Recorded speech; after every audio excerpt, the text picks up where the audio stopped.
Test 1, 2, Test.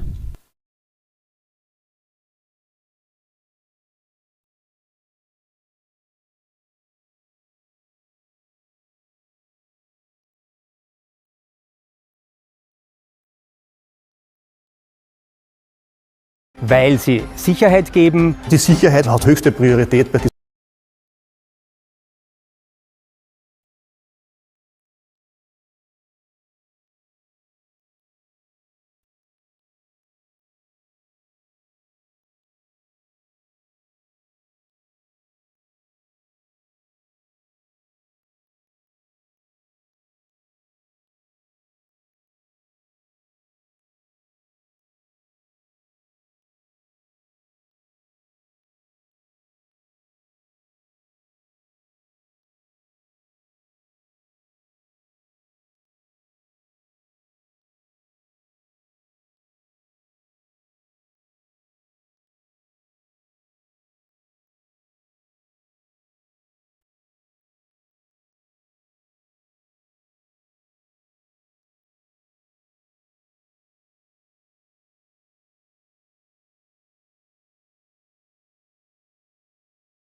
hello, hello. No.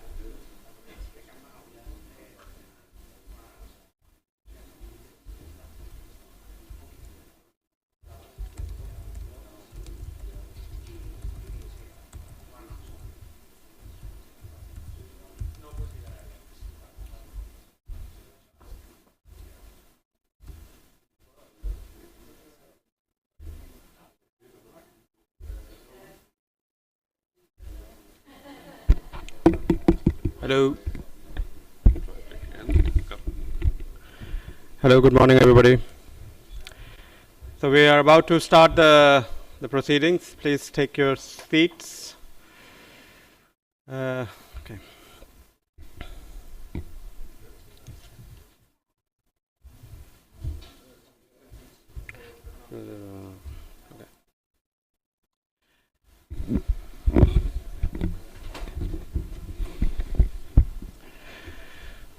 So good morning. Welcome to Vienna. Welcome to this EFPF meeting. It's been hosted by our partner ASI, and Martin is here to say a few words to welcome you all in his office. Thank you, Usman. Good morning again to every one of you. I hope you all had a good travel to Vienna. So welcome at Austrian Standards. We are the Austrian standardization body, and we are the part of the EFPF project doing the standardization stuff. So my boss Karl Grün is not here now. He will do the presentation tomorrow, and together with my colleague Andreas Feigl, which is here, and Erwin Haubert, we are part of the EFPF project. So some organizational things. So you find the restrooms on your left-hand side there. So the ladies about here in the end of the building, and in the middle one the guys. So in the case of fire alarm, please left our house via the main stairs in the back of you. In all breaks or now, please feel free to take coffee, tea, or water outside at the buffet. For lunch today, we have reserved our dining room in the first floor, but I will be here, so we'll guide you there tomorrow and the day after tomorrow. For all of those which are here, we have the lunch here in this floor. So today there will be a social dinner, and Dieter will inform you more about that. We have also printed some plan where it will be. So yes, Dieter will tell you more then. Yes, and now I hope you will have a good stay in Vienna and some successful working days. Thank you. Thank you, Martin. So, once again, welcome to this EFPF meeting. My name is Usman Wajid, and I'm the project manager of EFPF. Those of you who don't know me are probably in the wrong room, so please reconsider your positioning. But it was important to say that because this event is being broadcasted live on YouTube. I hope that all of you have received this email with the link, so please feel free to disseminate it, put it on your company and other mailing list. We are happy to showcase our achievements and our discussions today in this meeting, so feel free to share that link. So thank you for coming here. These 2 days are dedicated to the EFPF achievements, and especially the support that it gathered and provided through the open call mechanism. Today we will provide you, and tomorrow some overview of the experiments that were conducted in the project. So most of you are part of it, but through this event you can learn what others have been doing in your capacity in different categories of experimentation that we have defined, and discuss collaboration opportunities that arise from your work on EFPF or otherwise from learning from each other.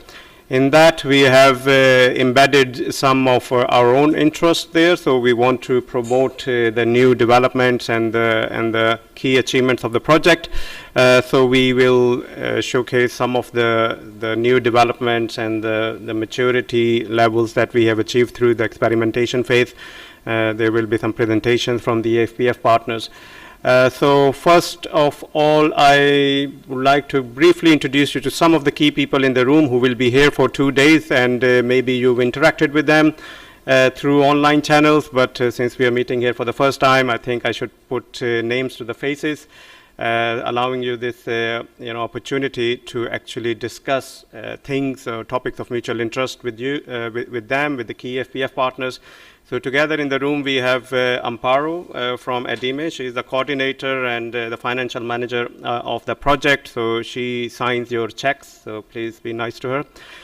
Second is Alexander from Fraunhofer. He's the technical manager of the project and responsible for all the key technical development. We have Dieter here, the co-host, and the representative from the European Factory Foundation, the EFF entity we have set up, and I'll introduce later as the exploitation mechanism in the project. We have Alexandros, the most popular person in the open call team. He's managing the open calls and was frequently communicating with you. And then there are several EFPF people here, and when they ask you the hard questions, you will know who they are. So from there, we can go to some of the slides that I prepared today. Just to give you a quick overview of what we are going to do and how we're going to do today. This slide is not very important to the people in this room, but since this event is being broadcasted online, I thought it would be interesting and quite relevant to provide a brief intro to EFPF and what we are trying to do. So in essence, EFPF is a large-scale European-funded project. As you all know, the project is coming to an end in 3-4 months' time. And what we have managed to achieve in this project is to develop a federated digital platform and an ecosystem that interlinks different systems and entities in the digital manufacturing and supply chain domain. We started with the understanding that there are multiple offerings and multiple services and platforms that are relevant for digital manufacturing domain, but they are currently available or are offered through in a distributed way. So we embarked on this journey to establish this federated platform through an interoperability mechanism that we call data spine. And through this data spine, we managed to interlink and interoperate multiple distributed systems and services and make them work together, not only for our purposes, but for broader purposes, which we will demonstrate through the results of the open call. On top of this interoperability mechanism, we've developed some federated platform services. These services are available in the federation model, which means that they are centrally available for everybody in the platform to use, reuse, repurpose, build upon it, or compose as composite solutions. And all of this infrastructure that we have established is currently available through this platform, open access platform that requires user registration, but eventually we don't charge for it, for use in different industrial scenarios. So all of this started with the involvement of 30 partners. We have some high-profilic names here, and both from research and industry. And together, after establishing the necessary platform, we have opened it up for experimentation, and we were happy to welcome you on board 20 sub-projects represented by over 20 entities from 11 different countries to join us in the experimentation, testing, validation, and development of this platform. And today we are going to see some of the achievements that we have together as over 50 partners have managed to achieve at the European level. So the open experiments that we are showcasing in these 2 days were composed in three categories. The type 1 experiments focus on the development of digital manufacturing solutions, applications, and services. Here, a large number of companies participated, and the results showcased how new innovative applications can be developed and offered through the EFPF platform. I think this was a good achievement and a good response that was received under this category. And the second type 2 experiments looked at the validation aspect. So these were shorter experiments. They lasted 9 months. They concluded a couple of months ago. And in those experiments, the experimenters picked up one or more than one solution from the EFPF platform, and then they demonstrated and tested that solution in industrial settings. And they showcased their results through validation activities and testing reports, which were taken into account and were greatly helpful for us to actually improve the platform and our offering towards the ecosystem. The third type 3 category focused on larger scaled experiments which involve the integration of existing platforms and marketplaces and solutions in our ecosystem, in our federated platform. So here a handful of experimenters brought together existing technologies, platforms and marketplaces with the view to actually integrate it and offer it through the EFPF Federation. So in these three experiments, these three types of experiment, everything revolves around this federated platform infrastructure that we've established. Our conceptual architecture is presented here. Here you would see that how different types of functionalities developed in the project are categorized as core functions, such as the data spine in the green block, the interfaces to the core functions, such as the API management layer in the right bottom, the pink box, and then some unified functionalities that make up the platform, and finally some value-added services, the platform services which we have developed and offered as open source solutions to the community. All of this is supported by the connectivity, either existing at the base through the base platforms developed earlier in previous European funded projects, or through the connection of new systems and new services that we have incorporated during the project. And this is where everything will fit together. So for example, the type 1 experiment looked at third-party tools and services. They are offering new systems and new platforms, tools and services that will then be part of one of those peripheral blue boxes to expand the EFPF solution kind of profile. Again, today and tomorrow you will see the results of these experiments on how and what type of services and tools are being added into the platform. Then going to type 3, which are of a similar nature. So here a number of experiments focused on integrating their existing functions and services in the federation. And here you will see again that this is one of the peripheral boxes for us, peripheral solutions that make use of the federated platform to expand not only the market reach, but also, expand the functionality and capabilities of the system available previously. And then type 2 experiments, which, as I mentioned, concluded earlier. They were 9-month experiments, so this set of experiments focused on evaluations and validations, and they provided some useful feedback that allowed us to develop the platform better and make it a more kind of a valuable offering for everybody. With that, we have learned a lot. We have taken into account many things that we have gathered from your work on this sub-projects. Some of the kind of key things that can be classified as lessons learned and benefit to us, and hopefully through the improvements that they will result in to you and the other EFPF users I've tried to summarize them here. So first of all, just the variety of the experiments that we were catering to, the 20 sub-projects, allowed us to understand the potential usage of the platform, in which domain, in which scenarios, in which type of application and challenge that EFPF can be of value and can be a real proposition. So this understanding greatly enhanced our view of EFPF and how it can be used to solve different type of industrial problems. The testing and validation carried out earlier in the projects in various, if not all projects, were also very, very beneficial for us, in the sense that some of the issues that we faced in the sub-projects were new to us. They were not previously being faced in the pilot application or actual development phase, and this also helped us to improve our offering. This is combined with the understanding of the bottlenecks, so where our system breaks and what are the hidden issues and where the weaknesses lie, because with simultaneous use and the use of solutions in industrial scenarios by multiple users allowed us to actually strengthen our solution and make it more reliable.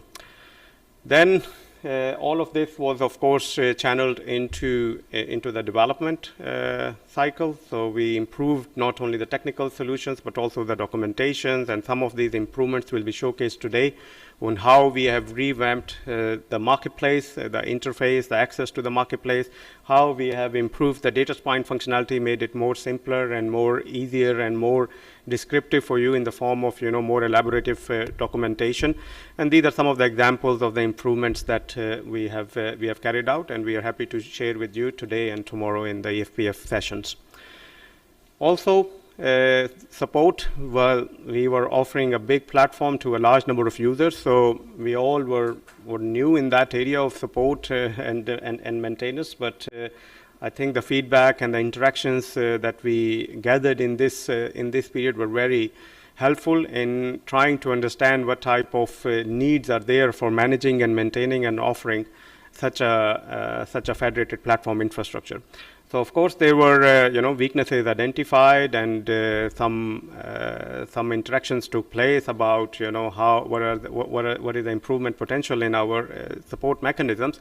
But I think overall we managed to establish a good working relationships and utilize multiple channels that allowed you to easily interact with us, and on the way back for us to understand how we can cater you better and in a more timely fashion. Then with the technology comes the business, so we also worked with you to develop the business models and understand the exploitation planning aspects of your experiments, and this was also helpful in understanding and developing the business models which are relevant in a federated ecosystem. So some of the lessons learned in that respect will be discussed in the EFF related presentations, and Dieter will be here in these 2 days in order to pursue his interest of discussing the business models with you and how your solution can be offered as part of our offering or as a combined offering to the users coming from your side or on our side. So we will go in a little bit more detail maybe in this session or maybe in one-to-one discussions about the IPR aspects, about the exploitation plans and business models that you are thinking and we are thinking, and how we can work together hopefully in future. All of this resulted in some side developments on socio-technical aspects of catering to users with different needs, different types of users from different background. Greatly helped us, and I hope that you also learned something in that respect. So in a nutshell, EFPF has improved a lot through this 12 months of experimentation, and I'm sure that with your continued use of the platform and the solutions, you will feel the difference as well. So all of these lessons learned are being diverted and documented in the deliverables, and with these deliverables, we provide this open resource for you to actually continue the using of the solution and building more interesting solutions on top of it. Not to say that if you still have the desire to take on additional challenges, we have this unfunded experimentation call. You can submit an interest, expression of interest, and we're happy to look into that. From there, I'll go a little bit into the next steps of how we will work with you in future. If my slide allow me to move forward. Yeah. So, as you all know, or should know, that we have set up this European Factory Foundation as an exploitation vehicle within the project. So this entity is a non-profit entity set up here in Austria. It's an association, it's a member-based association with the sole interest of taking over the EFPF platform, making it available for use and for the development in the federated ecosystem. So this entity is, as I said, already set up and part of the EFPF project. There are 13 founding members, most of them sitting in this room, with common interest of doing something with the EFPF platform. So we have interesting plans of maintaining and managing the platform after the project lifetime. We have set up a whole sustainability plan on where we want to take this platform and how we want to govern it and manage it, and how we are still interested in working with you as potential users and service providers in the federated ecosystem to develop more interesting collaboration opportunities. So while you are here, and we are here. Talk to EFF about the membership options. So there are different categories of memberships, and hopefully one of them will suit you. And with that, in addition, talk to Dieter, talk to myself, talk to other EFPF partners about a sustainable offering of your solutions. Discuss about what are the ways in which you want to, go further with the solution that you have developed in terms of not only building on that, developing that, but also offering it through the EFPF platform and marketplace, and what are the different business models that can be developed in those type of collaborative scenarios. Also talk to us about future events and communication activities. The EFF is, as I said, is an association, so we are interested in attending events that are of interest to our members. Through our members, we have access and reach to a wide variety of events where we can present you, the members of the EFF, and we are happy to work with you and to develop new collaboration opportunities in that area. And also Horizon project. So EFF has been a member of EFPF for some time. A lot of experience come into EFF through the members and through the board that we have set up. And also we are going into new Horizon projects as an association. Curator and manager of the EFPF platform, which offers interesting, potential for new research and innovation activities. So talk to us on those collaboration opportunities. So while you're doing it, you are here for 2 days. We are here. We are interested in talking to you. I hope you have the same interest. So please talk to us about EFPF platform, associated services. What can we do together? What type of usage scenarios we can develop together? What type of future business models that we can develop together? And all in all, just network and communicate and be frank with each other. And I hope that we have 2 good days of collaborative interactions here. Finally, on behalf of EFF, I'm happy to welcome you and invite you to the dinner that we are organizing tonight. So Dieter will provide a very brief intro to that. There will be some brochures on your tables as well, directing you to the dinner place and providing some more details. On behalf of ASI, I'm happy to welcome you for lunch and coffee breaks here for the 2 days.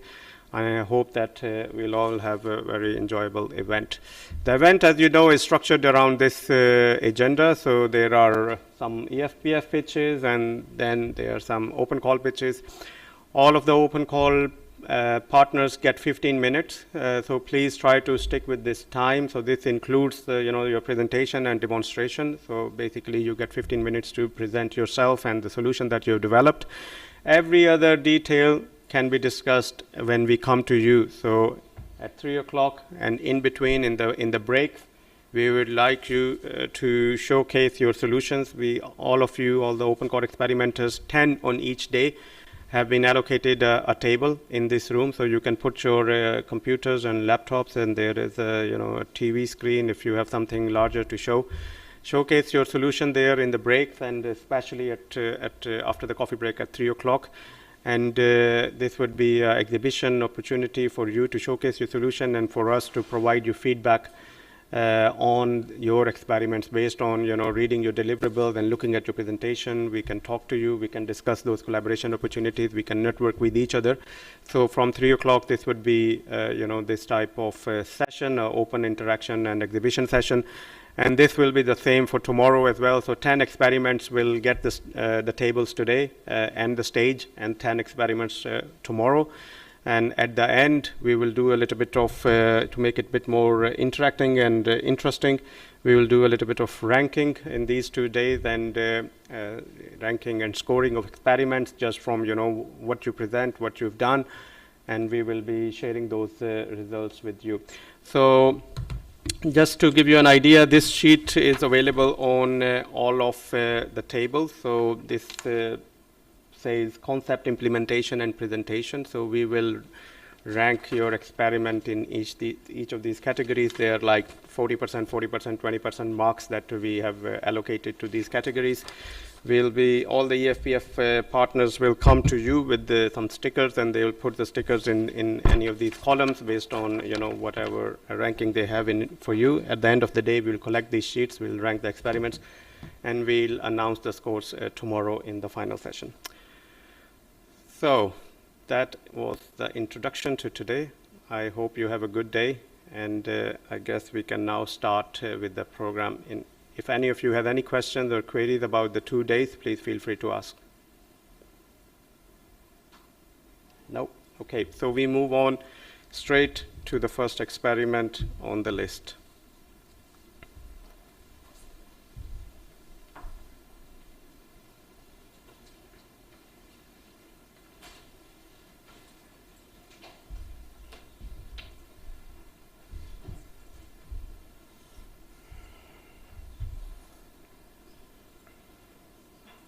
So while they're setting it up, I'm Sumya. I'm basically a software engineer and the CEO of DigiTouch. And today I'm going to present a little bit about my company as well as our presentation, Sentient.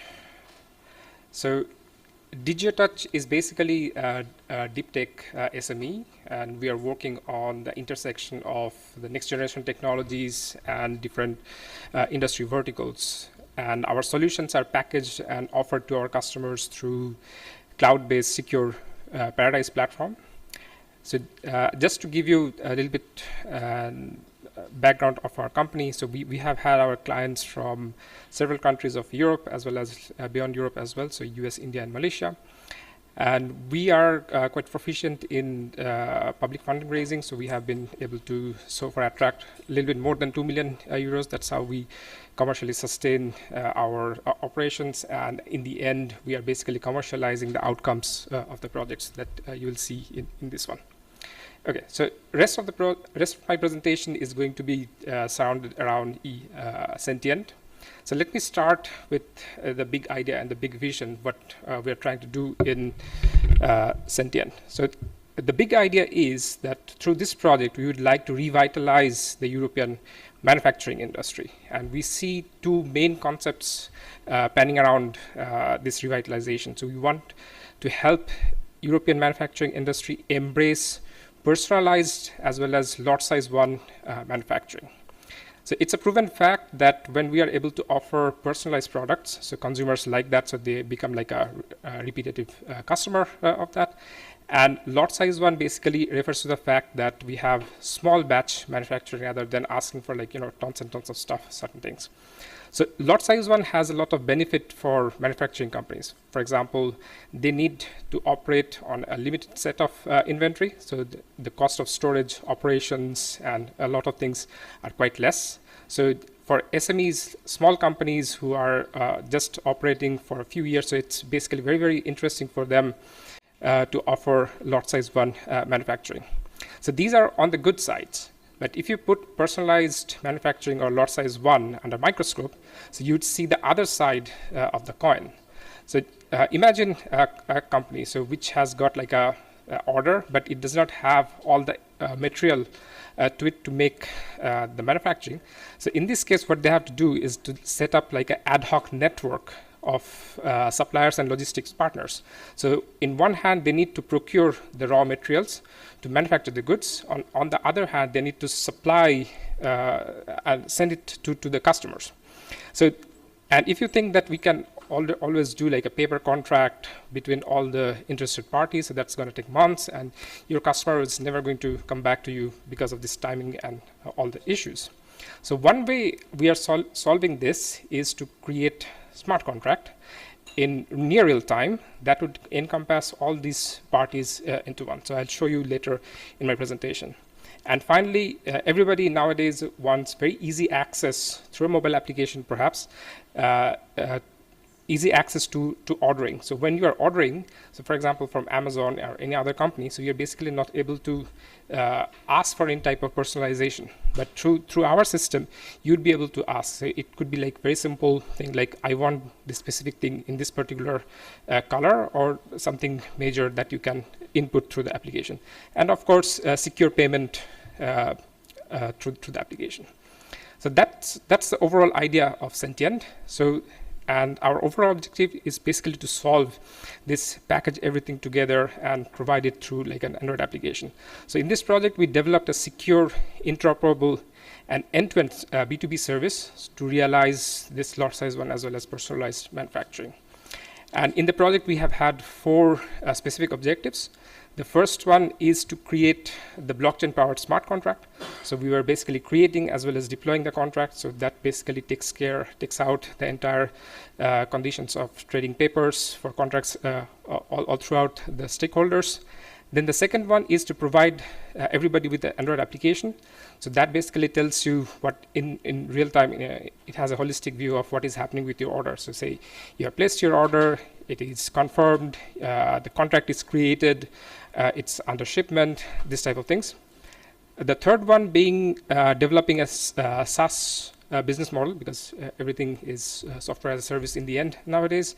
And finally, we wanted to adopt and contribute to standards relevant to EFPF as well as for our work as well. So in this case, we adopted RAMI 4.0, which is reference architecture for Industry 4.0, and we also wanted to disseminate as well as contribute our work on smart contract to IEEE 2963. So it's basically a working group dealing with certain aspects of smart contract. So personally, myself as well as in DigiTouch, we work a lot with standards, because we do not want to contribute to creating further fragmentation in the market. So we have a high respect for promoting interoperability. That's one of the main reasons to going into this direction. So from a technical perspective, how does it look like? So it's quite simple. So we have an Android application at the top right side of the picture. So through this, you can basically, a customer basically is able to identify himself or herself, then while placing the order, they can ask for the personalization they're looking for, and it allows the customer to take for additional things, quite simple, like order status, adding or deleting items from the cart, secure payment, etc. And on the left-hand side, we have the sentient backend. So these two are the 2 main components that we developed in this project, and we have been interacting with the components of EFPF through data spine, as you can see with the identified interactions. So on the sentient backend side, so what we're doing is, so as soon as somebody places an order, so it initiates an ad hoc matching. So remember, I was talking to you about creating a supply as well as logistics network. So this is done through the matchmaking component, so from which we're able to see if we're able to procure all the materials that's needed to create the good, as well as to transfer it to the customer with the logistic partner. So once we know that, okay, so all these things can be done, then only a price is calculated and sent it to the application. If the consumer accepts the price, then the final order is placed, and then a smart contract is created along all the partners. So imagine if there is one supplier of raw material and one supplier for logistics. So in the end, we are creating 2 contracts, one between the manufacturer and supplier, and one between the logistic partner and the end user. And finally, we also have the customer order status, which is keeping track of what is happening with each order in real time. And we are using MongoDB Atlas, so all these connections are basically done over VPC in real time. And we have interactions with EFPF components as identified in the picture. So let's go for a quick demonstration. So could you please play the first video?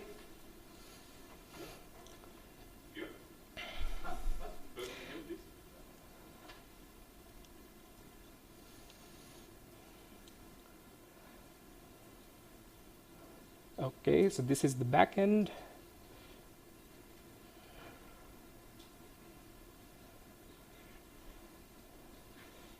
Could you play the other one, please? Yeah.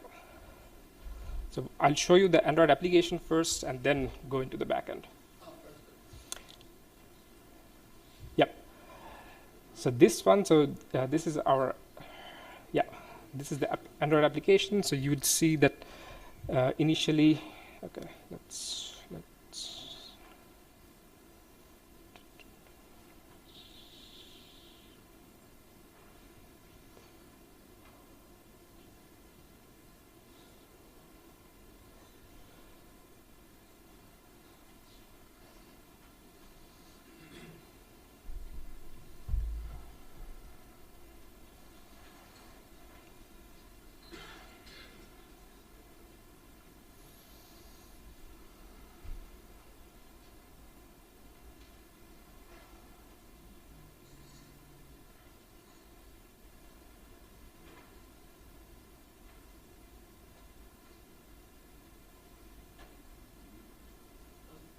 It does play.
I've been doing such tech demos for 10 years in my previous work as well as in my company.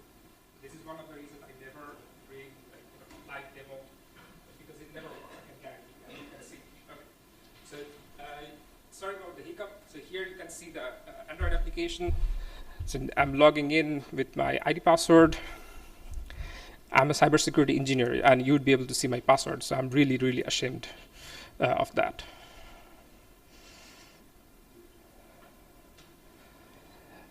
I should have masked it already in some way, you know. But at least it's not 1, 2, 3, 4. Anyway, so here you can see on the application that all the popular products that are available for ordering and customization. So I selected a furniture, and I basically said, okay, I want it in green color, and I placed the order.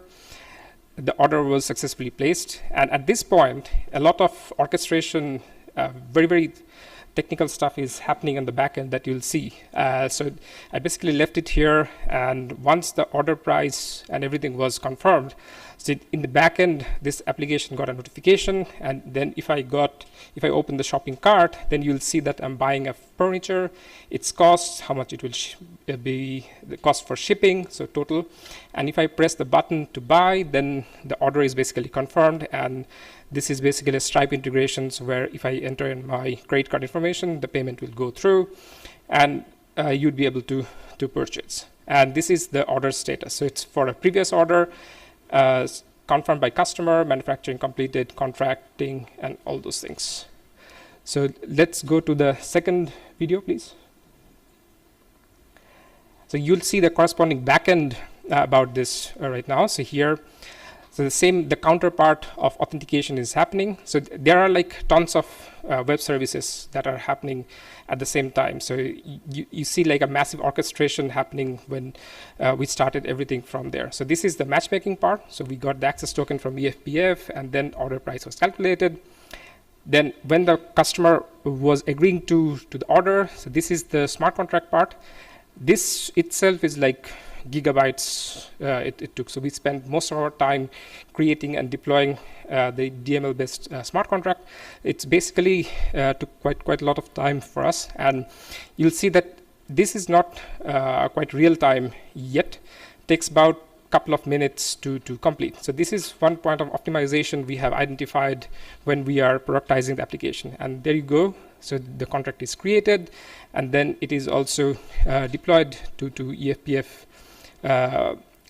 smart contract. And finally, when everything went through, so the customer is able to make the payment for the shipping, which was about 17 euros. So we actually integrated a real payment gateway from Stripe. So you'll be able to see that the actual payment went through, and DigiTouch received the payment. So I'm basically out of like tons of euros while I was testing this solution. And you can see it in the our backend as well. So my money went from my pocket to my company, which is, it's supposed to be the other way around, but I'll be happy when it works. Okay, so let's come back to the slide, please. Okay, now the technical demo is over. Then I'd like to highlight two novel aspects that came out of the experiment. The first one being in terms of business planning, we identified a lot of our competitors. We did a very deep study, and we found out that none of them is actually providing this ad hoc contract creation and deployment using blockchain-powered smart contracts. So this is going to be one of the main USPs when this project is commercialized early next year. And the second one is from the point of view of standards. So we have been working with standards. We looked through a lot of them during this project, and I can see, to best of my knowledge, that the requirements, data formats, JSON data schema, and the reference implementation we created for smart contract in this project is not present in any of the SDOs right now. So it's like a very, very good outcome that came out of this project. In terms of KPIs, we have 6 KPIs. All of them are more or less achieved with slight deviations in number. The deviation came with respect to smart contract. So what happened is, when we were creating the work plan with our project mentor last year, so IEEE, this working group was also starting at the same time. So it was a reasonable assumption on our side that when we were working on the project, so we'd be able to disseminate our findings to this group, but that did not happen. So we came to a conclusion with our mentor that the work would be presented in deliverable in the way we were contractually obligated. The point that was not accomplished is that our dissemination to that working group. So that did not happen. Everything else happened. Then in terms of impact achievement, so we have been taking part in 2 dissemination activities, so one in Hanover Expo. So you can see 2 familiar faces along with me over there. And the second one is in IFA. That happened a couple of weeks back in the beginning of September. So I presented a paper, an extended abstract, so it is open access with the link in line with European Commission's guideline, as well as I did a technology demonstration that I was basically showing you here. And we got a lot of very good feedback from IFA, and that is where we also received some very early expression of interest from companies like Samsung and Siemens. So they were quite interested to see how the smart contract would play out in their respective countries. So Samsung from UK, Siemens from Germany, and that basically got us very interested to create this very ambitious roadmap for commercialization that you see at the bottom of the screen. So according to some of our internal estimates, we need around €250,000 for the further productization, and we want to target the furniture and EV market with our end product. So we are basically going to interface with the Estonian Business Angel Network in the coming days to see how we can raise this additional funding so that we can take this into commercialization. And finally, I would summarize my EFPF experience so far. I want to stress on the first point very much. By reusing those EFPF components, so we saved a lot of time, at least 12 person months, as well as around €150,000 in cost of software development, server renting, all those things. So we were able to reuse, and then we were able to focus on the sentient development. So that was very crucial for a small company like us. Then the second one being, we are now envisioning like a full integrated solution for the lifecycle management of smart contract, because it's going to be one of the core USPs of our when we are commercializing this. Then the next 2 are basically for EFPF. So we are we'll definitely try to commercially exploit the marketplace as well as EFF. So we are here for the networking part as well. And I wrote a lot of feedback about our experiences and everything in the survey as well as in the reports. And a couple of days back, one basic thing came to my mind. So if we were to reuse and these components commercially, so we'd like to know a little bit about the privacy and data protection policies of these components. So that would be quite useful from the legal perspective. And finally, a big thanks to our mentor, Stefano, as well as EFPF colleagues. So I met quite a few of you, so Usman, Ross, Amber, Ingo, Dieter, then Matthias as well. So it's a lot of work as well as a lot of efforts behind supporting us with feedbacks, debugging, and many things. So we, in the end, we are successful with your efforts as well. So thank you very much for your attention, and I'll be over there answering your questions later on.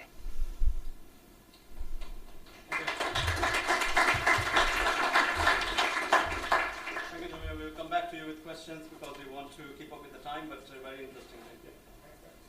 So the next presentation is with DG2.net. Dejan. Dejan.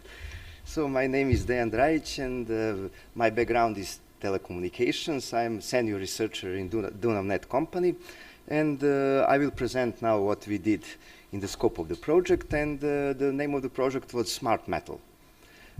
Actually, before this project, we already have cooperation with factory Metalac. Okay, by the name you can understand that it's related to metal, and they're providing a kitchenware. And so before this project, we have some project where we implemented the product passport service. Product passport means that every machine have its digital identity, and all data and history about machine is recorded. And now here it was idea to extend EFPF platform federation with the product passport service and provide new service for monitoring of workflow and business processes in factories using sensors and digital identity of the machines. And regarding EFPF, we used predictive maintenance, deep learning toolkit, and blockchain functionalities. And implemented solution is co-designed with our partner Metalac, with digital innovation team, their digital innovation team, and validated as a pilot in their kitchenware factory. So briefly, here is how it looks architecture. So on the left-hand side is a factory with sensors. So we put vibration sensor, noise sensor, air quality sensor. Then we transfer this data to the cloud, and after that put into the database, and finally we connected with the EFPF platform. Later on in the next slides I will present how it is done. And finally, there is a mobile application where the user can scan QR code on the machine, and after that can follow all data that are collected by the sensors. So here are the sensors, and also I bring the sensors, so later on on the booth we can see all these sensors and discuss how it works and their reliability. So this is left hand is vibration sensor, then this is air quality sensor in the middle, and on the right hand side it's noise sensor. So vibration sensor, the first thing that we are doing is going directly to the Raspberry Pi, which is actually gateway node in this situation. Why we need this? Because we did local processing of this data and calculate vibrations, and after that via local Wi-Fi network we transfer to the cloud. But on the other hand, the noise and air quality sensors are directly transferred because there is no need to process this data, but directly sent to the cloud. Also, there is a SCADA system in the factory, and that collects data about energy consumption. And we developed IoT application in Node-RED, which collect this data and transfer to the EFPF predictive maintenance. And all data are stored in the Smart Metals database, and after that Azure Microsoft Scheduler periodically collects measurement every 30 minutes and publishes JSON messages to the data spine message bus on the EFPF platform. And Smart Metal mobile application is used for visualization, and we developed QR codes used to identify machines on the factory floor, and is generated by DNet product passport solution. And EFPF data spine is used to enable data flow integration over the EFPF platform, and collected measurements are sent to the EFPF data spine message bus, where they can be accessed by subscribing to appropriate topics. So it is how it's done in integration of our data with EFPF platform. And after that, we used EFPF predictive maintenance, actually deep learning toolkit. We fed with data regarding vibration, PM sensors, noise, and SCADA. And there is algorithm that for all values or separate values, we have expected ranges. And here is the idea to detect if something is not is out of these expected ranges. Is it malfunction or anomaly detection? Because you know, if you have a vibration sensor on the machine and you expect some vibration, then you have distinguish, is it machine working or non-working? And if it's working normally or abnormally. So it was the idea with these vibration sensors. And PM sensors and noise sensors, it's regarding the workers in the factory to take care about their health, to see what is, because you know, in all factory there could be a lot of noise and there could be of PM. It's particle matter, it's small dust in the air. So we control these things, and okay, energy consumption by SCADA system. And finally, with deep learning toolkit, we are controlling if everything is under control. If it's not, then there is a blockchain module, and it will record all this abnormally function in the ledger. And regarding main integration activities, so first, it's creation of new smart metal service, where product passport service is expanded with noise and air quality sensors and related data from SCADA. Then adaptation of interfaces, integration with data spine, implementation of single sign-off on authorization and notification using key cloak, publish sensors messages to data spine message bus, registering solution on data spine, configuring predictive maintenance and blockchain module, subscribe predictive maintenance module to data spine message bus, store results in blockchain module, and deployment of solution of EFPF Marketplace. So it's since June on EFPF Marketplace, and it could be accessed and downloaded. Finally, regarding how it works, after installation of the equipment, the user can start, the first step is to start mobile phone application and to provide login credentials. And here is the example. There is a right-hand side, there is a QR code, and here, this is the worker which scan this QR code for the machine of interest, because few machines are labeled with this QR code and few machines monitoring. And after that, application pull data from this machine that is selected and present obtained data to the user. And you can see different screenshots regarding data that I mentioned that are collecting. And there is also filtering option, and there is a drop-down menu. Later on the booth, we can do a demonstration how it works also. And actually, idea is to provide the insight of into working periods of machines and assets. And this is how it looks processing with the deep learning toolkit. And sensors are identified by IMEI. And for all observed parameters, as I mentioned, it's already predefined the ranges. In the case that deep learning toolkit discover deviations, notification will be generated and sent to the defined address. It could be also SMS or Gmail or mobile phone application, and it will be stored in the blockchain module. And experience, to summarize now from the other side experience from open calls engineers, we had a very good communication with the component owners. We have regular bi-weekly meetings with project mentor. Components are well documented. The only one small issue was deep learning toolkit. It was slightly delayed in the development. So, but till the end of the project, everything works fine. But there was some slight delay during the integration. Then regarding what we get from this project is that participation in the project gives us an opportunity to expand Europe-wide and globally leveraging EFPF framework and partnerships, DLT component enhanced predictive maintenance capabilities, and we consider this as the main outcome of the project, this integration and the usage of this deep learning toolkit. And we plan to use EFPF predictive maintenance service to enhance our machine monitoring solution and make more competitive on the market. And further collaboration with EFPF partners will for sure strong our European and global footprint and creation of joint offerings and next projects. And finally, where we see the customers for this, our target customers are manufacturing companies with diverse set of machines in use. We can expand with different sensors. It was just basic idea what we could monitor. And what will be the user benefits? It will be unification of representation of machines and the ability to exchange information in a standardized format with other systems, monitoring utilization of machines, and based on that, calculation of relevant KPIs, including energy consumption, CO2 footprint. So we can add also PM. It was just proof of concept, but we can add whatever we want regarding these low-cost sensors for air quality monitoring, and reduction of downtime by detecting deterioration in the performance of machines, enabling them to react proactively. And just final statement is that we published one paper related to vibration. So it's a conference paper. So idea was that, you know, when machines start to work, it has vibrations. And then we calculate how many meters and equivalent meters and kilometers machine will travel during 1 year based on these measurements. So it was very interesting idea for the paper. And that's all from me. And now I would like to ask for the demo. So to visualize all that I explained.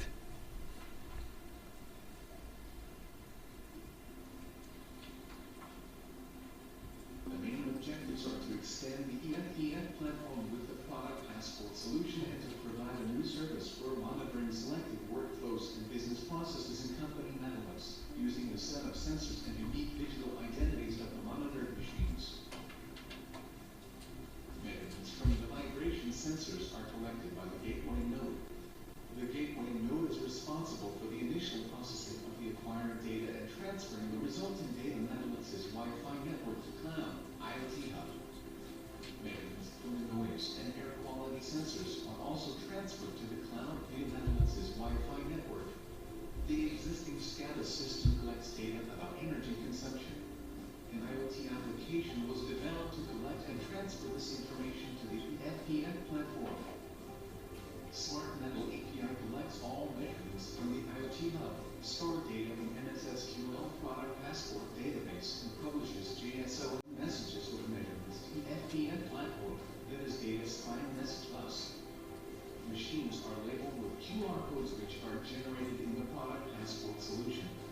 Each QR code contains a unique identity of the machine in the digital link GS1 format, enabling easy access to information relevant data about the machine and the corresponding sensors.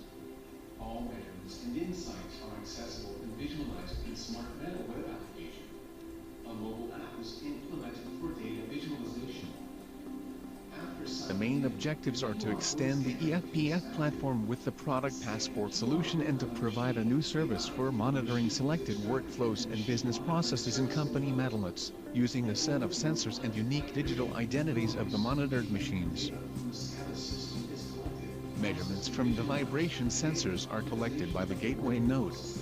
The gateway node is responsible for the initial processing of the acquired data and transferring the resulting data Netherlands' Wi-Fi network to cloud, IoT hub. Measurements from the noise and air quality sensors are also transferred to the cloud via Netherlands' Wi-Fi network.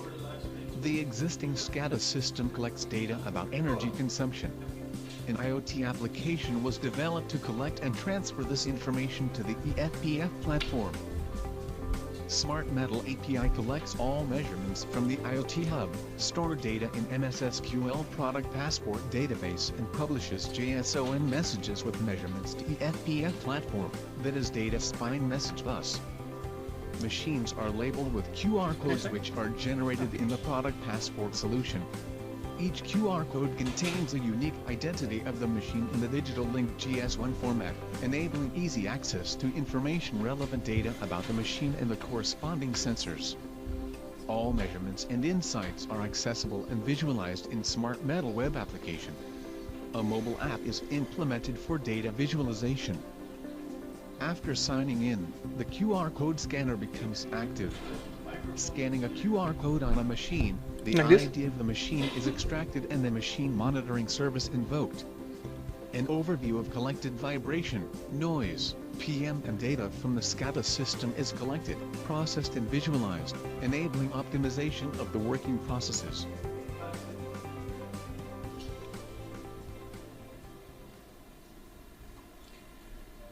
So, hello everyone, my name is Mihai Chirodia, I'm a lead developer at Optavic, and what I want to present to you today is what we managed to achieve in this open call session during those 12 months. So our project is called PDM RASP, being Predictive Maintenance Risks for Advanced Shop Floor Planning, and what I want to start first is with who we are. So we were founded in 2016 from two people, which is Paul and Felix, and from there we started expanding, and we got to 26 persons right now, and offices in Romania and Denmark. With customers such as Zentiva and Gedeon Richter being interested in our products, and even more to come, and multiple factories. What we actually offer as a solution is a production efficiency tracker on one side that actually takes the data from the lines and offers insightful details about what their let's say, what the process or how the process is ongoing. So, for example, if we have any kind of downtime or any kind of stoppages, our system can actually show what the problem was, and with minimal input from the operators. That is only one part of our system. We also have the MES module, which allows us to actually control parts of the processes. So, for example, if there is an alarm or something like that, or the operator is not present at the machine, we can also stop the line, for example, and wait for the operator to comment downtime. And lastly, we have big data analysis modules, which pretty much encompass also this part of the project. We have a deep big data analysis on the input from the machines, as well as now the integration with the EFPF platform. As such, our purpose, or what we wanted to achieve with this integration, was to include the EFPF PDM analytics service into our smart production scheduler, which actually smartly or intelligently schedules production orders based on line availability, time to switch products, and so on.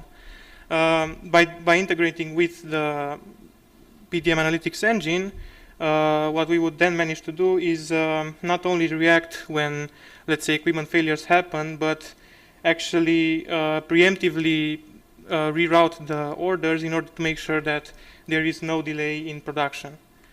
Now, as the advantages that we actually bring to the platform is, first of all, multiple data sets that are actually tested in real life in the environments, and of course our technology, or our software technology, which contains, again, shop floor data collections, alarms, and visual management reports and analytics, and of course the OR-based smart production scheduler. And what we get from the EFPF integration is an equipment failure prediction module, which can actually help us to, let's say, smartly schedule orders, as well as robust access to data spine, which means that in the future we could also extend and do much more stuff with it. And lastly, a prediction network that is actually capable of, let's say, adapting to changes, meaning that, for example, if the environment or if the machine changes over time as it gets older and older, the AI network still manages to offer good predictions and, again, schedule around the possible failures. For that, to achieve all those advantages and our scope of the project, we had pretty much three main objectives or outcomes that we wanted to achieve. First of all is the integration, the full integration with our system and the EFPF platform.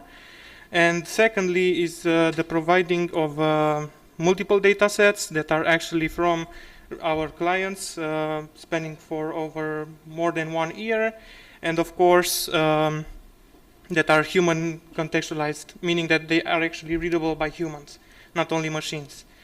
And the last two objectives, which are O3 and O4, pretty much are there to validate our solution, first of all, and then validate the data sets to ensure that current and even future solutions that come into the EFPF platform can actually use those data sets and without any problems, or actually have a valid usage for them.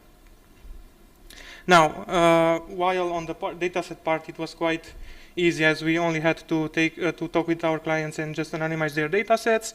For the integration part, we actually needed to make a couple of sub-objectives. The first one being the integration of our new EFPF prediction module, followed by the augmentation pretty much of our smart production scheduler, which I've talked before, and of course, lastly, market addressability, meaning that how we are going to use this to actually expose ourselves to multiple markets. So for the first part, which is the new system module, we have our Octavic system. This is a simplified diagram. So we have our Octavic system right here, which pretty much we have this module that takes at around 5 minutes the database. Oh, sorry.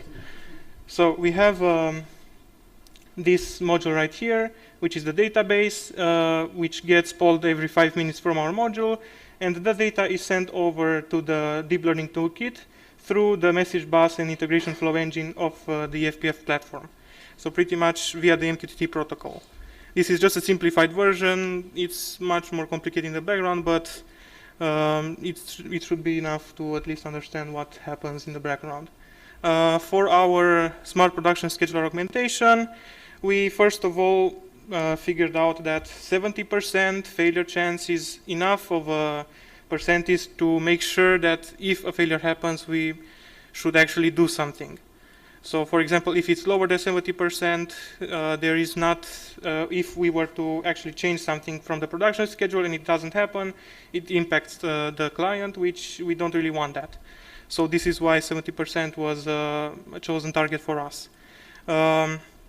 Other than that, when, let's say, an equipment is very likely to fail, what we do is actually take all the impacted orders from said line and reroute them to other lines that if they are available, or if not, which can happen, let's say, cover for the time that the equipment actually fails, and of course, for the time it actually takes to repair. Those two measures are actually taken dynamically from our data sets. This is an example of such a case where the equipment, line 1, is actually having a failure of 75% chance. It actually did fail. However, what happens here, it should have ended where this red line is, right here. However, because it was over 70%, we actually, and it wasn't able to move any other order, we actually had to change its schedule to be 1 hour later, because it would take 1 hour to repair the equipment. Now for the video demonstration, before I actually show you, I want to make a few remarks. The first one is that because of security reasons, we couldn't actually show live data. What we did is we used a simulator that actually produced live data as close to the real deal as possible. And in order to show all the parts of our system, we actually made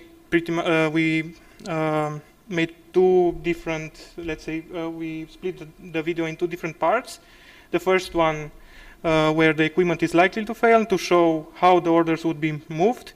And then a case where the equipment is not likely to fail, so to show that there is a difference. If you could please show the video.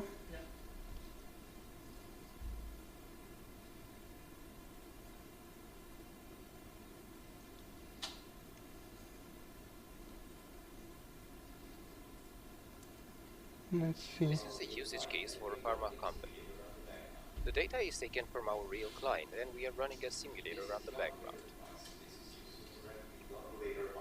This is the operator device. This is used to interact with the operator on the line. And this is the simulator that generates data as close to how it would be produced in a real-life factory. First of all, our integration with the EFPF, European Connected Factory Platform for Agile Manufacturing, starts with the main screen, where on the equipment that currently receives predictions, we can see a small warning. As we can see from the tooltip, we currently have a 79% chance of failure to happen in the next 5 minutes. The next screen is the orders screen.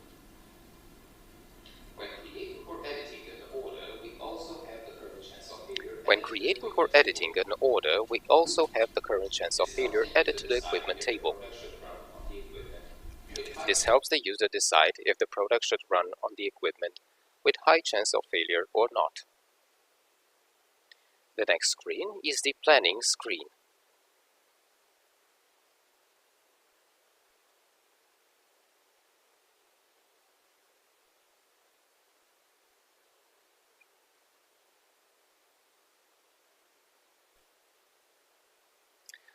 At this moment, we have an order that is actually impacted by the prediction, and as there is a higher chance than 70% of failure, the time to complete the order is extended by 1 hour to cover for the repair time.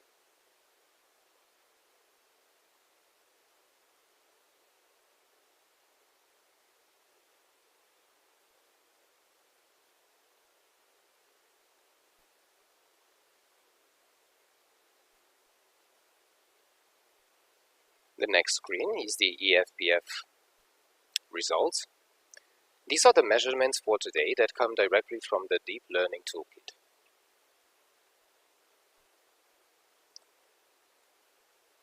In the details screen, we can see a more descriptive section of each prediction.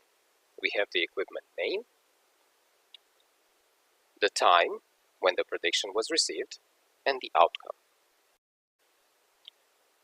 This is the case when the chance of failure is lower. For the dashboard and the production order screen, all that changes is the value that is presented.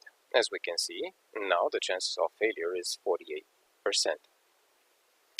If we go to the production orders in the planning section, we can see that now for our product, the time for ending has changed. Going to the orders section, and if we click the edit button, we can also see here the chance of failure that is 0.48. That means 48% chance of failure. Now, if we go to the EFPF results section, we can also see that the prediction is now 48%. So it is lower than the last one. This concludes our visual presentation. Okay, so that was our visual presentation or video demonstration. What I would like now to continue with is our actual market addressability. This right now is an ongoing topic still. However, those are the main steps that we've actually taken, and we are going to present some of the preliminary results. So first of all, we targeted industries that have, let's say, high number of similar machines to the ones that we actually tested with. This would ensure that when we actually deploy our solution there, we get a higher probability chance that everything works correctly and that there's no, let's say, surprises. Other than that, from those initial, let's say, pool of industries, the ones that were actually contacted us and were interested were those in metal processing, wood processing, and food and pharma. And out of all those three, which are currently in discussion, we expect a growth rate of around 30% only from this integration. This is pretty much it from our side.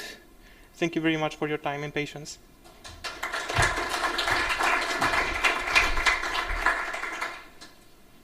Next presentation from Wojciech.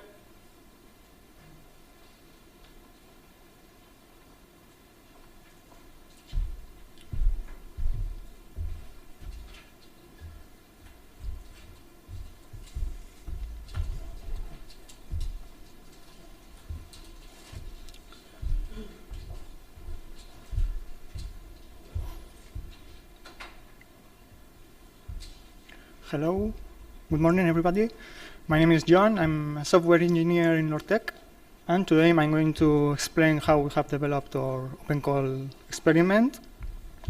The project name is DAWN, the Data-Driven Service for Quality Monitoring and Assessment in Robotic Arc Welding for Steel Joints of Industrial Components. But before I start, I want you to know something about Lortec. Lortec is a research center from the north of Spain and is member of the Basque Research and Technology Alliance. Our goal is to generate knowledge in joining technologies, additive manufacturing, and other industrial processes, to then transfer this knowledge to the industry, building a smart system, applying IoT techniques, data analytics, artificial intelligence, and those kind of technology. In this project, we have been focusing on joining technologies and more specifically on arc welding technologies. So the objective of the project was to create an intelligent quality control system on arc welding technologies to reduce or at least automatize some steps of our welding procedure. So before this project, the procedure was the following. We first passed a 3D sensor before the welding to be sure that the materials were correctly positioned. Then we weld the materials, and at the post-process stage, we passed again a 3D sensor to determine the geometry of the welding and see if it fits with the standard or not, with some manual measurements. So thanks to this project, we have developed a welding process data visualization to better understand what's happening in the welding process. And we have applied data analytics to try to reduce the time and cost of the quality control system. So in other words, the project key objectives were to develop a real-time data acquisition system from different sources, to develop a data visualization tool to better understand the process, and to add data analytics to the system to reduce time and cost of the welding procedure. So technically speaking, on the one hand, Lortec has developed some components of the system that are the data acquisition system. We have used a Beckhoff acquisition card and a Profibus protocol to get data from different sources. We have installed 3 external sensors that are the temperature sensor, gas flux sensor, and current sensor, because they are very important from this kind of processes and to get data more accurately from the energy source and the robot itself. All this data is stored in a queue system and pushed to the data spine through the PubSub component with the MQTT protocol. We have developed an artificial intelligence module. The objective of this module was to predict the geometry of the welding, having as an input the process data. So we first found that there was a big correlation between the welding geometry and some parameters of the process. And we have applied predictive algorithms like LSTMs to predict the welding. In the graph in the right side, you can see that the error is very little. The prediction is the blue one, and the real value is the orange. So we can determine the geometry of the welding having as an input the process data. To do that, to train the model, we have done more than 500 weldings manually, corrects and defectives included, and we have fed the model with this data. We have implemented a user interface to visualize real-time data and historical data, and the user interface shows to the anomaly detected by the anomaly detection module from the EFPF. So it's integrated everything. On the other hand, we have used some EFPF components to complete the system. We have used the data flow engine to clean and transform all data came from the data acquisition system. We have used the PubSub component of the EFPF to make the connection between our systems and the EFPF ones. We have used the secure data storage to store data as time series values, and we have used the EFPF anomaly detection module to detect anomalies on real time and show those anomalies in the user interface. In this slide, you can see the system architecture. As you can see, it's very simple. Here behind, you have the data acquisition system. Data acquisition system is pushed through the message bus to the data flow engine.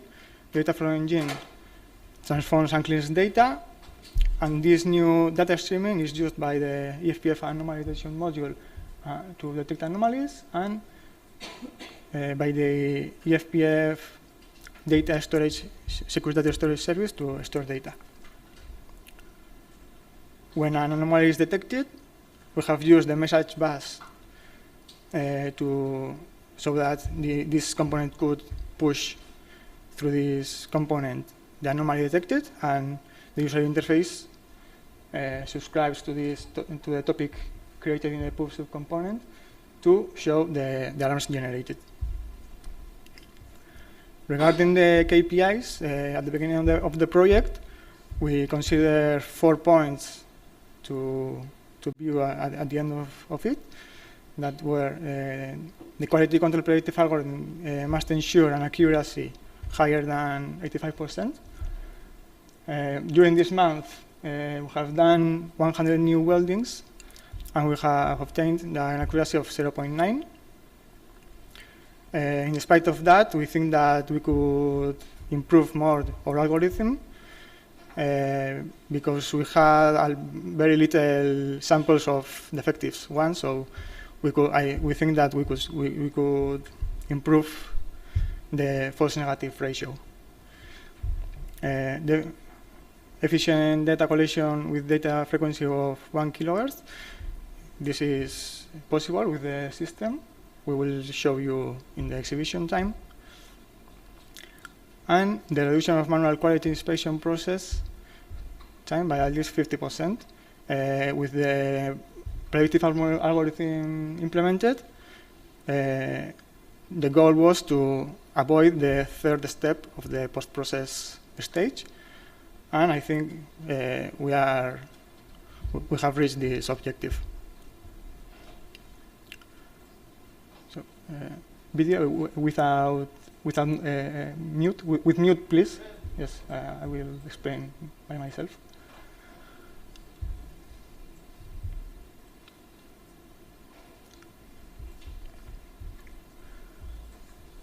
So here is the working scenario. As you can see, there are 2 robots. In the left side is the 3D sensor, and in the right side is the welding robot. Now the robot is welding, and while the robot is welding, the user interface shows the important parameters on real time and the alarms detected by the EFPF anomaly detection module. When the session is finished, we can see the time series data in the user interface with alarms generated by the anomaly detection module and the artificial intelligence module. Okay, those are the components we have used by EFPF components. We have used 3 different topics in the PubSub component, one for the raw data, another one for the clean and transform data, and finally one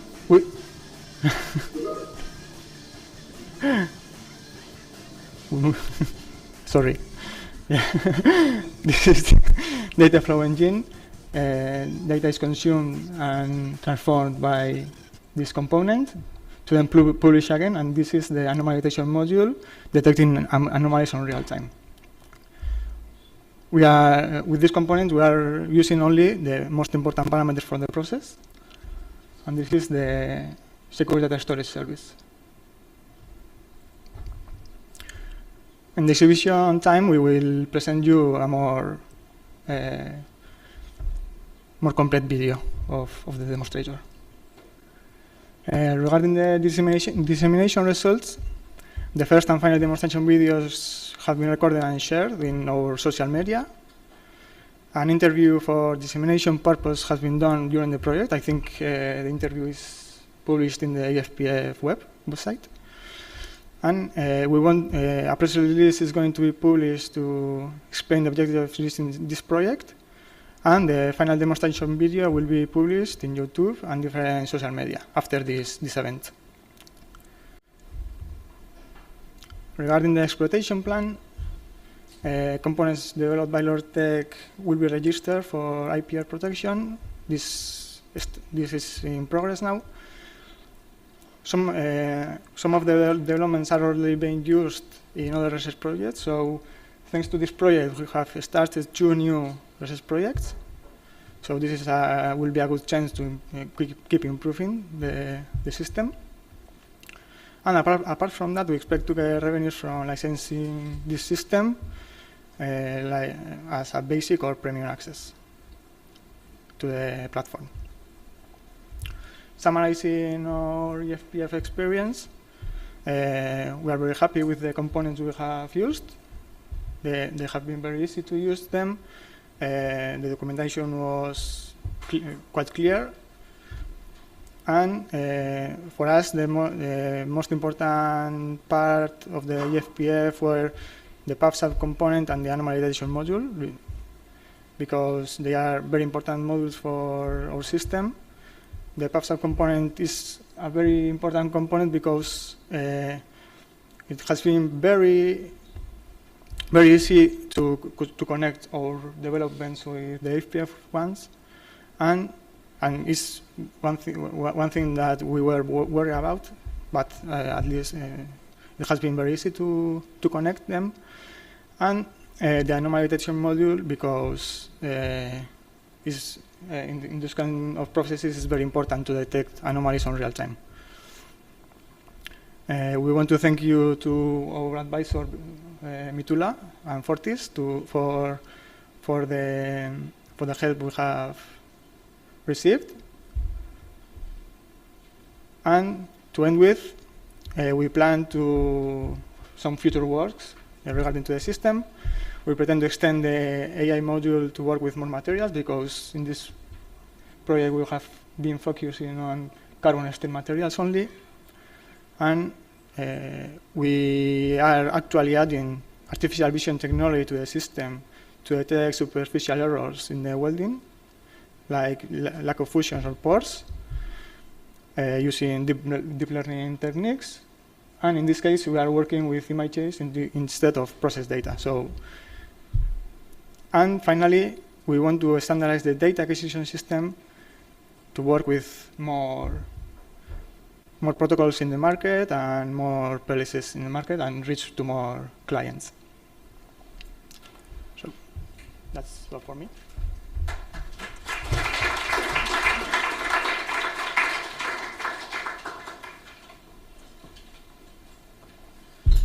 Thank you, everyone, for these very interesting presentations. So absolutely thrilled to see the outcomes, and especially the way they've been presented, very, very mature and very attractive solutions. So at this time, we break for 30 minutes, catch up with the coffee waiting up for us outside. So we will be back here in 30 minutes to listen to some of the other interesting projects. Please use this time to ask questions and discuss the solutions that have been already presented, and see you back in 30 minutes.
Okay, so we start again now.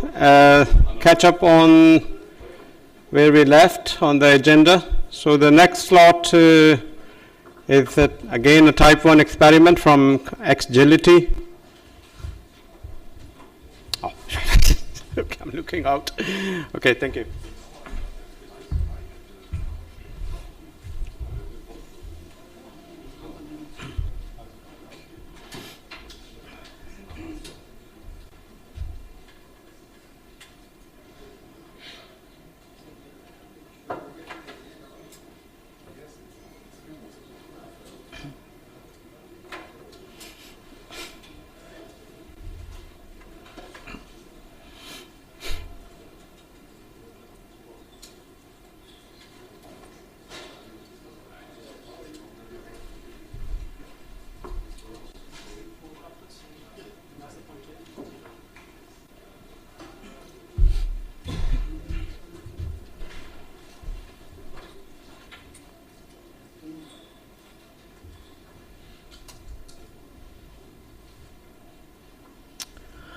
Morning, everyone. My name is Junaid Salim. I'm representing Agility, and we're going to talk about Tango, the project we've been working in the past year or so. So just give you an introduction about Agility. Agility is an innovative SME operation operating in digitalization and enterprise automation domain. Also worked in document management domain as well. So overview about Project Tango is a planning coordination system for distributed manufacturing scenarios. It delivers an intuitive UI, so you can coordinate system with the supply chain scenarios. Main concept behind that is development of shared plans, so we can create a plan which can be shared across different interfaces, APIs, information through data spine that articulates a plan. And the associated partners. So the objectives were quite straightforward: to deliver an operational planning system.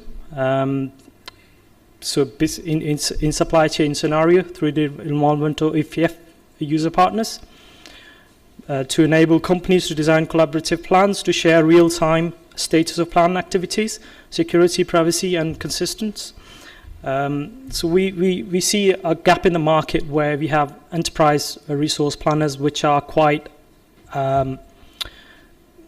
difficult to implement, and obviously not all the SMEs can afford them, but it doesn't provide you a full high level overview of where the projects are and where we're up to.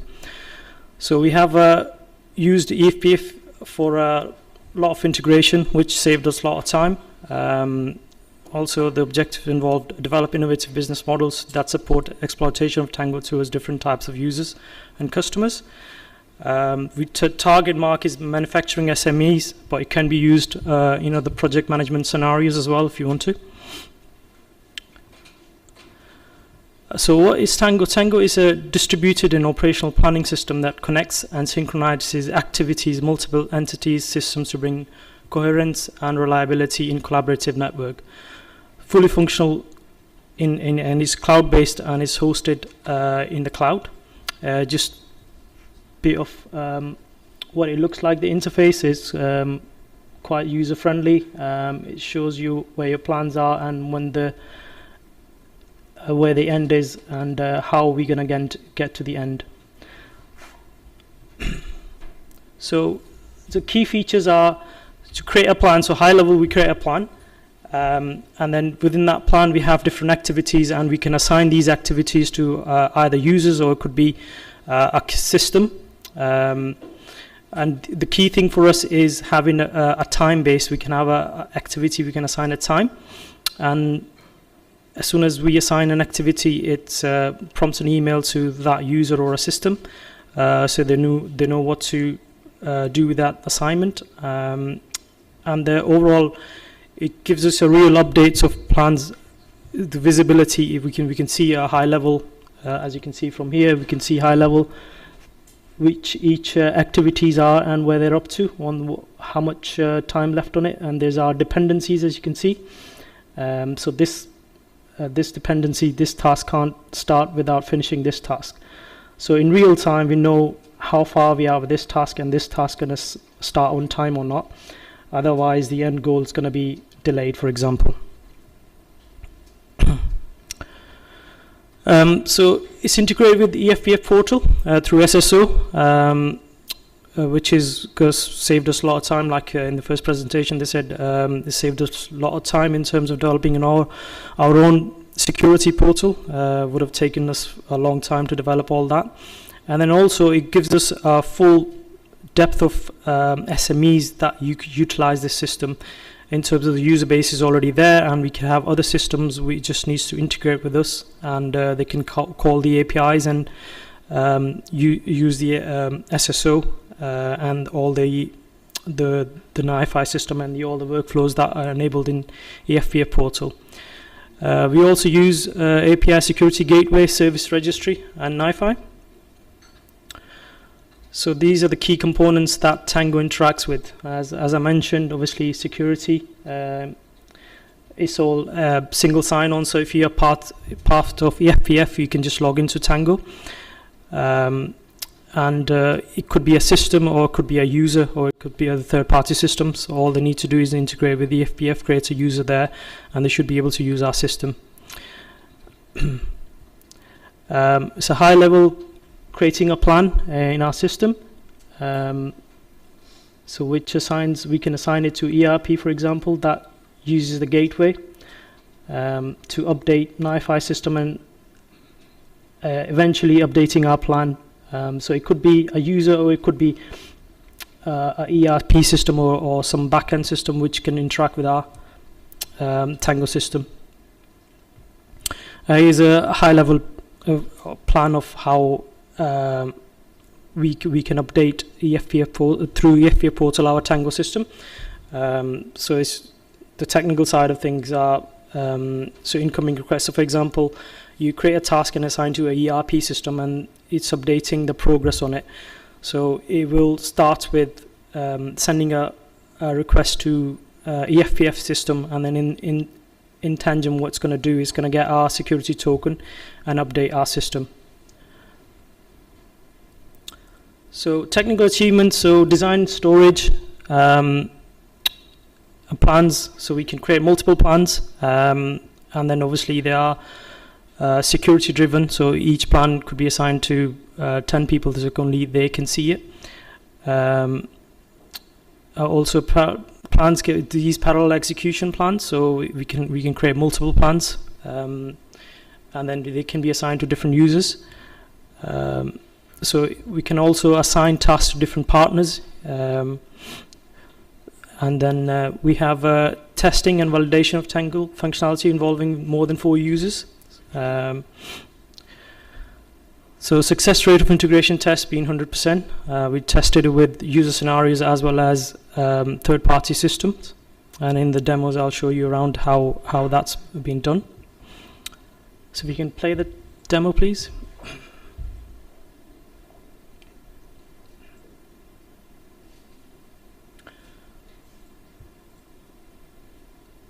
So we'll start the demo with, it's fully integrated with EFPF portal, so we log in through EFPF portal.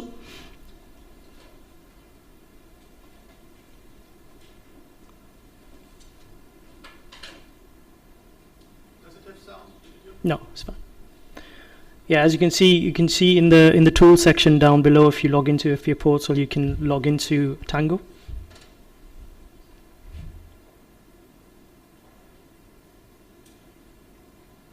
And here you can see a list of all the plans. I'll quickly demo how to create a new plan. Fill out all the details. It could be for manufacturing a part, or it could be IT project, or it could be anything. We kept it quite high level. And you can see there's an empty plan, so we create tasks in it, and we can assign the tasks to various users.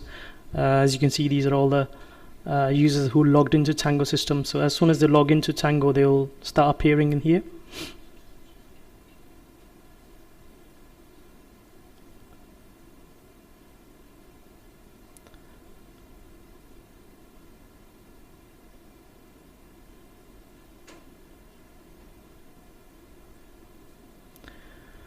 So here's a scenario where we have a task which increases time. So what we implemented here is sends an email out to the next person who's gonna do the task, because that's changed. And what we basically asking is, can you take that task and absorb that time, because this task has increased. So it doesn't increase the time straight away. So he asks the next person if he can absorb that task. So no means that, yeah, okay, he can absorb that increase in time.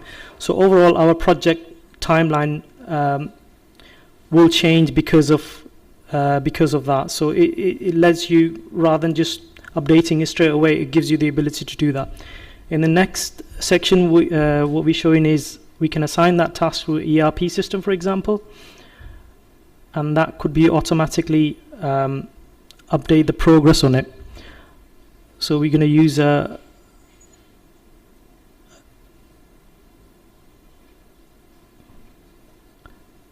as you can see, the task progress is showing 0 at the moment. And that's through EFPF portal integration. We're going to make a API call to update it to 80%, the progress of it.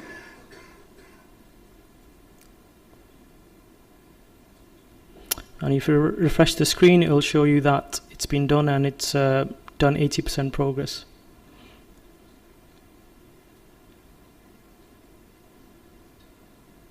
Yeah, it's highlighted there. You can see that it's done 80%.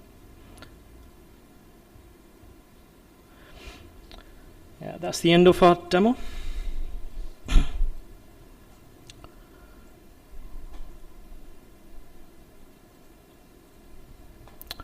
Okay, so the impact. Yeah, we had demoed it to one of our EFPF partners, and they were quite interested in it. And talking to people, I think it's fair to say that, yeah, there's definitely a good market out there. And then we already have, apart from EFPF, few people who are interested in the product. So yeah, apart from the project, we demoed it to a few other people. Like I said, the usability and the richness of the UI makes it quite compelling. So it's available through EFPF Portal Freemium for a year, and then after a year we're planning, so all the updates will be rolled out for that. And then after that, we're thinking about licensing it on a user-based. IPR and sustainability IPR aspects clarified the study EFPF documentation discussed with our advisor. We're going to continue developing it using our joint ventures and see what other use case scenarios you can implement in that and further enhance it. So conclusions, very positive experience with EFPF. The tools, like I said, there's lots of time we have saved from integrating to EFPF otherwise, and it gives us a bigger pool of people who are going to integrate with that. So it's not just a open market, so it gives us a bigger pool of people who can look at and integrate with our system. And the documentation has been great, and the support we got was pretty good, and 100% was. But only thing I would say is some of the UI side of things I think are probably more needs jazzing up a little bit through the EFPF portal. That's my critique, I would say. Thanks for your attention, and thanks for listening in.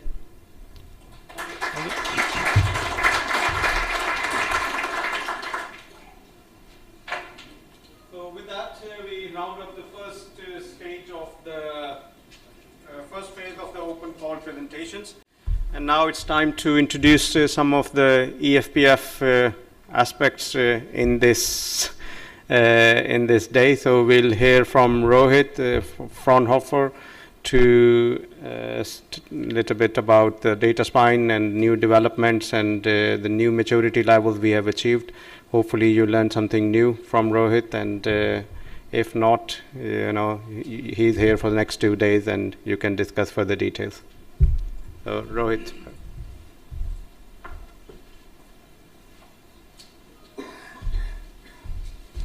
Thank you, Usman. Good morning, everyone. My name is Rohit Deshmukh. I'm here from Fraunhofer FIT together with my colleague Alex Schneider. And I would be talking about the data spine, which is an enabler of a digital platform ecosystem.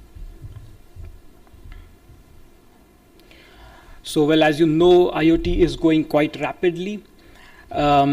And it is pervasive too. So from smart manufacturing to smart cities, from healthcare to transport, we see IoT everywhere. And because of this increased digitalization, this has opened new opportunities for companies to collaborate. However, this collaboration is not directly possible. This is because today's IoT platform are largely heterogeneous and vertically oriented silos of resources, such as data, tools, and services. And these resources are closed behind these platforms' private identity providers. As a result of this lack of interoperability, only a limited set of functionality is available to the users. So reusing these resources across different platforms becomes very challenging, time-consuming, expensive, and a tedious process. So the reusability, sustainability, and the economic potential of these platforms is seriously hampered.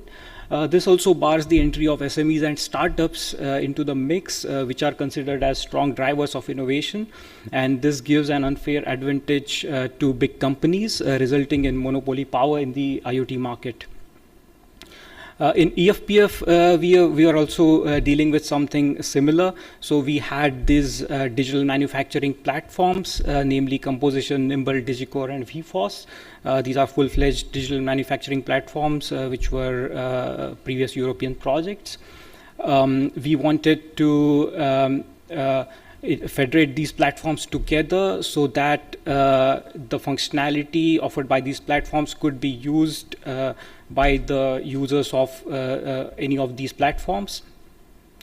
Then we also had the EFPF platform, which is constituted by the tools and services provided by different partners. We also wanted this federation or ecosystem to be extensible, so more tools, services, and platforms can join in the future. And we, of course, wanted to collect data from shop floor in order to be used in applications such as analytics. So basically, our objective was to create a federation or an ecosystem of digital manufacturing platforms that enables the creation of cross-platform applications in an easy and intuitive manner. But of course, this is not directly possible because of the interoperability gaps. So when we surveyed these platforms, we found out that the interoperability gaps exist between the services of different platforms at the levels of protocols, data format, data models, identity providers, etc. And the approach that we used to solve these interoperability gaps and in order to allow seamless use of tool services across different platforms is the data spine. Which bridges these interoperability gaps and enables the creation of cross-platform applications. So essentially, data spine is the objective of the data spine is to provide cross-platform interoperability. But at the same time, we wanted to make sure that the ecosystem remains scalable and extensible so that as the ecosystem grows with different tools, services, and platforms joining, it would still be scalable, continue to function. So it was quite important to choose an interoperability approach which supports this kind of scalability and extensibility.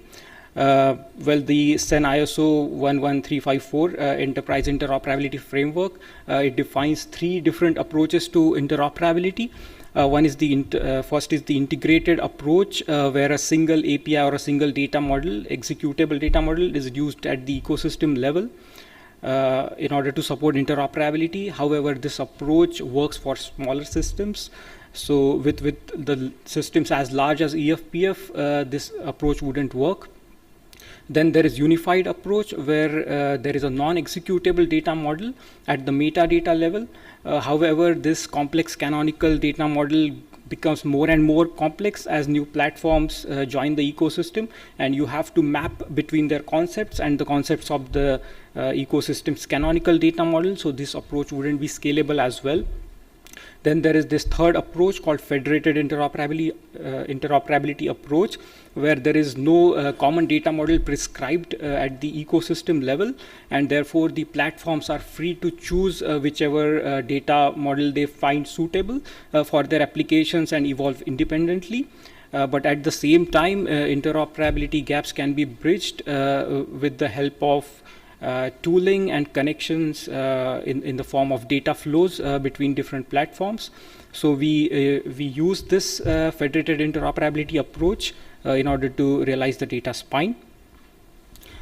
So the vision of data spine was to enable cross-platform interoperability, as well as to enable the creation of innovative cross-platform applications with minimal coding effort, without the need to adhere to a predefined data model, without the need for any additional local deployments, because this is time consuming and complex as well.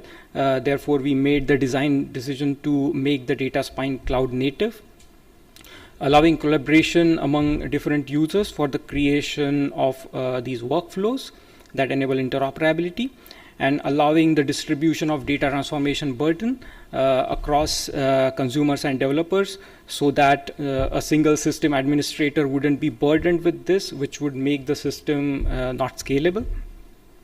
So the aim of data spine basically was to enable reusability and sustainability across platforms, which enables us to use the existing established solutions from different contexts into different domains, companies, quickly and effortlessly.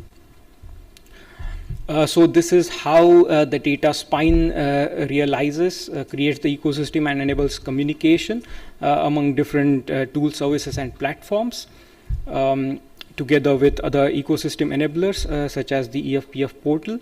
The data spine consists of the integration flow engine, which is the main driver of interoperability. It bridges interoperability gaps between platforms, services of different platforms at the levels of protocols and data models. Then we have the EFPF security portal, which enables single sign-on and makes it possible for users of the ecosystem to access tools and services from any of the platforms with a single set of credentials.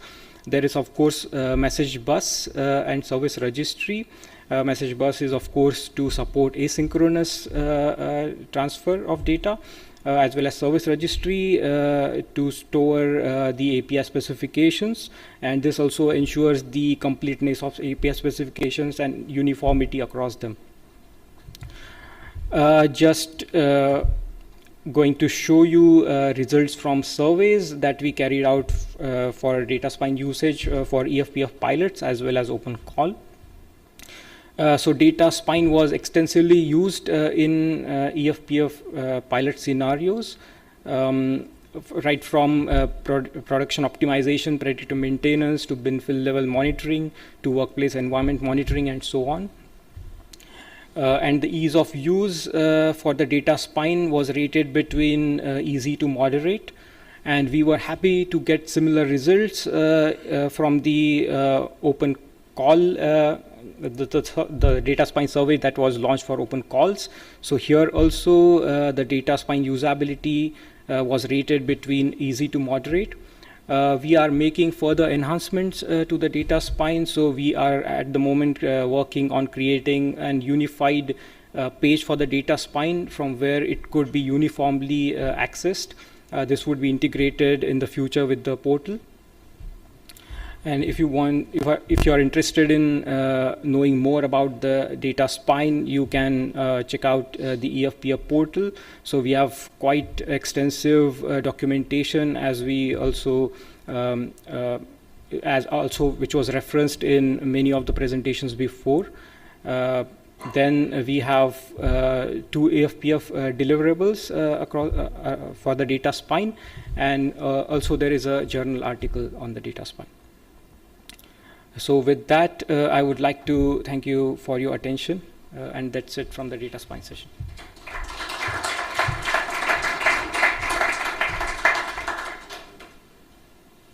Yeah, Thank you, Rohit. So according to the agenda, we are due for a break now. It will be a lunch break, rather long, but I think it serves us well that we all need the opportunity to engage with each other, talk to each other.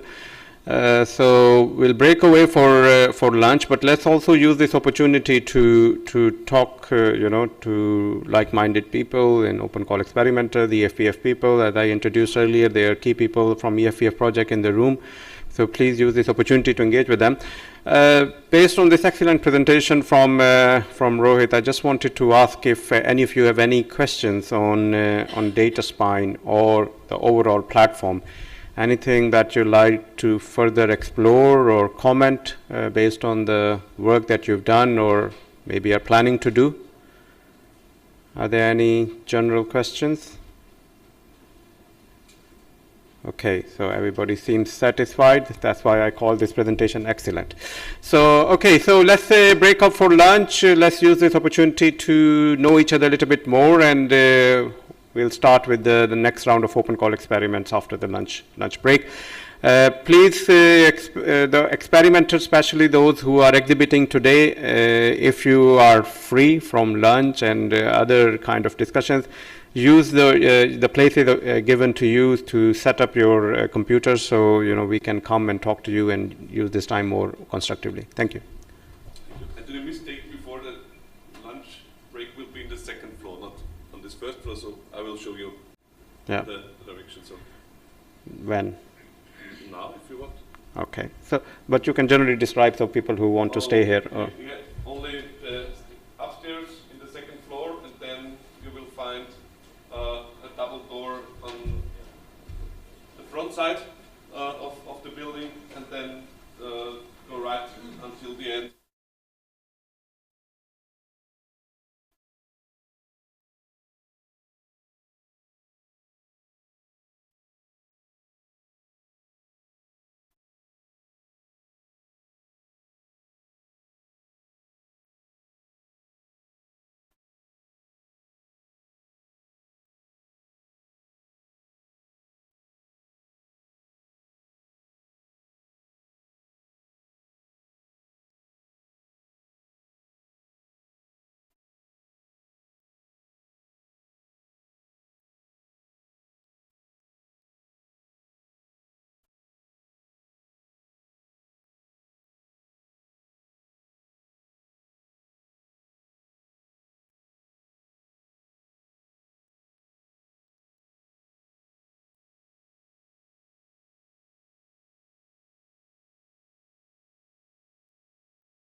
Sorry?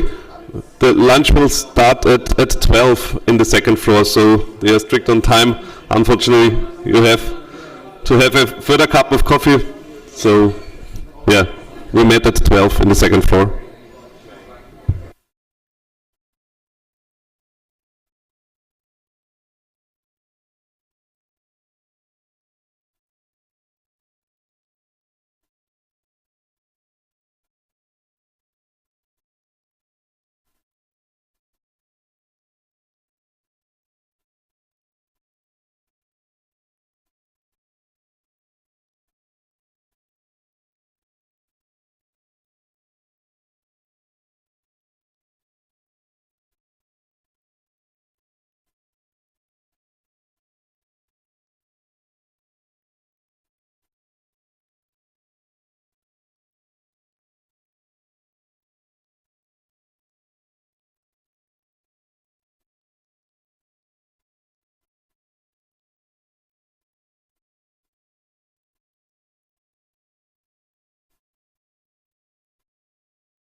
if some of you are still hungry, we have put the rest opposite the meeting room on the tables there, so feel free to take some food.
Okay, I think we should start gathering again in the room.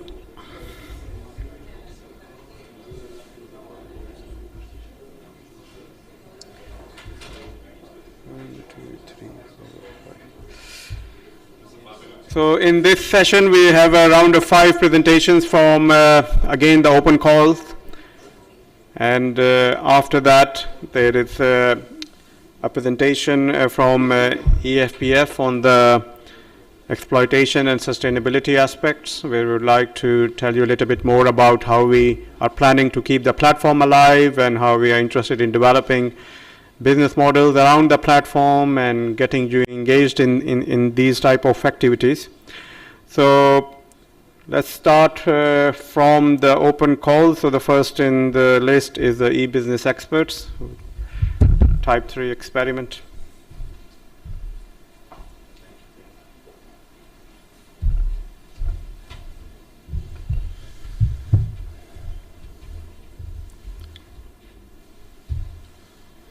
Okay, good afternoon. I hope you enjoyed your lunch. I'm Bekar Rabi, the CEO of a business expert. I'll be assisted by Leba Shehada, who is our commercial director. A business expert is a French software company. We are specialized in electronic invoicing and EDI, and we serve SMEs in the automotive industries, aeronautics, retail, and multiple sectors, and in different countries. We are a member of Gallaudet, GS1, and a founding member of the FNFE. All these organizations recommend standards, international standards, for the use of the invoicing and EDI. Now I let Leba present to you our project, invoicing project EBWASP. Thank you, Bekar. Good afternoon, everyone. We are here today to integrate our long-developed solution, which is eBIN, a cloud-based e-invoicing solution with the WASP platform. eBIN is a solution that uses EDI standards like EDFACT, XML, and FactoryX, and it's hosted on the Amazon Web Service. So this project will allow eBIN workflows to be defined, executed using an EFPF workflow platform. The main idea and concept behind our project is to make key eBIN service accessible within WASP, and using WASP to define, execute BTP invoices related processes. So EBWASP will allow a simple seller-buyer business process, incoming invoices in any format, to be sent in UBL over PayPal network. And we took extra initiative to develop furthermore the solution and add the status reporting on the invoices. The advantages of digitalization has pushed furthermore such a project to be implemented today, and what you're going to see in the demo furthermore. Introduction of e-invoicing legislation across Europe is advancing at a very fast pace, and 40+ billion invoices are sent annually in Europe, and at a growth rate of 10 to 20% annually. Main driver behind this project are economical, to reduce the costs, improve the auditing, compliance with the tax rules and regulation, and the digital transformation is another main driver. And some of the barriers are supplier reluctance, system issues, navigating through complex regulation and cost. From our technical achievement, this is the WASP architecture. As you can see, the WASP platform with a marketplace and the process designer. We will let now play the video demo to show you exactly how seller and buyer interact together in order to send and receive invoices and track the statuses over the WASP platform. This is a demo of the EBWASP project. First, The voice, we please. assume there are 3 roles. One is the system administrator, and the system administrator is in charge of running the different workflows.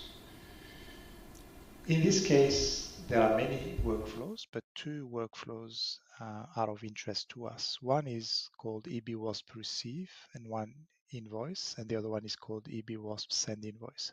So in this demo, we assume the administrator has launched the invoice. So to launch a workflow, for example, the send invoice, you go to actions and then you click start process instance. So that will launch the workflow for the sending of invoices. And then to launch the receive invoice workflow, we go to the EBWASP receive invoice workflow and start actions and then start process instance. So you can see now there are 2 instances running, one of the send invoice and one of the receive invoice. Now we have 2 users. One is the seller and one is the buyer. And as you can see, when these both workflows are launched, the task that appears for the seller is to say that they are ready to log in into the system to carry out any of their actions. Before we go into this task, we can show you the screen of the buyer. And the buyer also, in this case, has a task that says ready to log in. Okay, so now we go into the menu of the seller and the seller starts their task. And then in their task, you could see that they have to log in by giving their credentials. So the sender in this case will choose their credentials from a drop-down list. In this case, it's ESS. And when they click save, they move to the next stage in the workflow. And in the workflow, the only action that the workflow allows them to do is to send a message. So if I click start task, then we could see that there are 5 messages that could be sent by the workflow. Let's assume the sender wants to send the first invoice, which is invoice 7, clicks on the row, and then click save. And after we've selected, you can see there is another task that comes to the sender. And then when you start this task, it shows you the details of the invoice. In this case, for example, you can see that it's a UBL invoice that we want to send to a receiver called AWO, and that it's ready to be sent. So the seller can click confirm and then click save, and then by clicking confirm, they know that the invoice has been sent. So now we go to the buyer. So the buyer goes through the same process. They start a task first to give their credentials. Remember that invoice was sent to a buyer called AWO. And in this case, we assume the buyer gets into the workflow by giving the name. So when you click save, a new task gets sent to the buyer, and the buyer will then see that they have received an invoice 7 from the seller. They can then click on this invoice, and by clicking save, they select that this is the invoice they want to see, and now they can confirm by another task, and then they can look at the details and confirm and then save the invoice. And you can see now that the buyer gets another task to approve the invoice,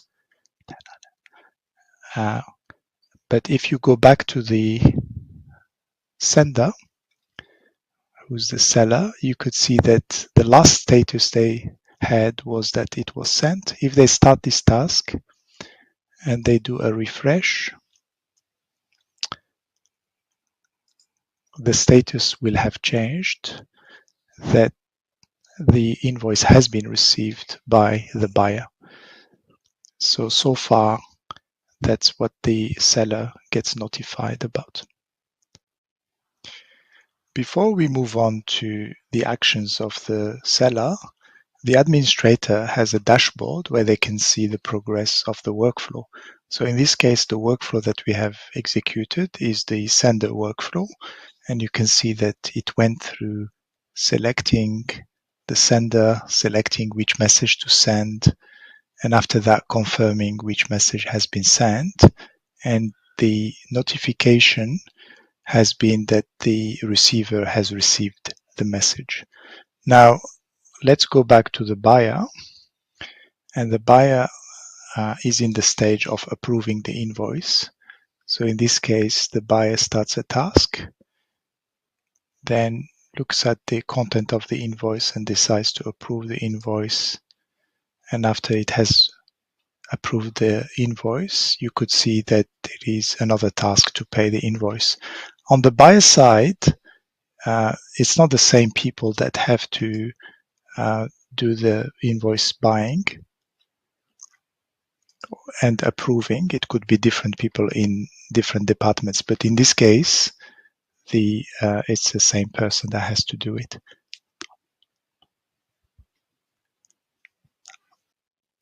So you can see now that the status of the workflow has changed, and then the seller can, the workflow of the seller is reached the stage where the invoice is approved. Now the user, the seller, if they refresh their status, so if you click Start Task, they can see that the approved response has been received, and then the status is now approved. And if the seller refreshes, then it will still stay approved because the buyer hasn't paid the invoice yet. So now if you go to the buyer, and the buyer has to pay the invoice, and in this case we assume the buyer has paid the invoice, they click Save, and then the buyer has only one task to say that they has been paid, and if they save that, you can see the buyer has no more tasks to perform. So now if we go to the seller at this stage has the response that it has been approved. So if they do a refresh by starting the task and doing a refresh, then you can see that the paid response has been received. And if they just acknowledge this task and save again, you can see that the seller doesn't have any more tasks to perform.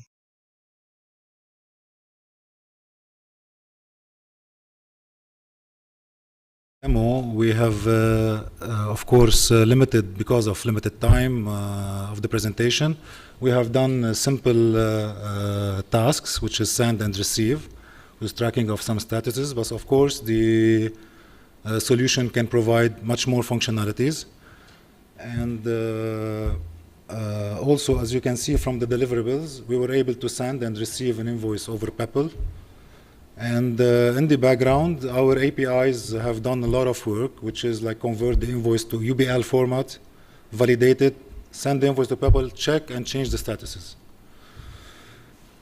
The impact achievement on the dissemination result, we have issued some flyers that can be viewed from the presentation link. We have presented the... That's a break. So we have done, we have presented the solution on some conferences and forums, which is the Progiciel conference in France, on the e-invoicing day organized by the FNFE in Paris, Gallia presentation, and another presentation in 20 University about the fintech industry. On the website and the social media, we have done many posts, and we have included a section on our website disseminating the project.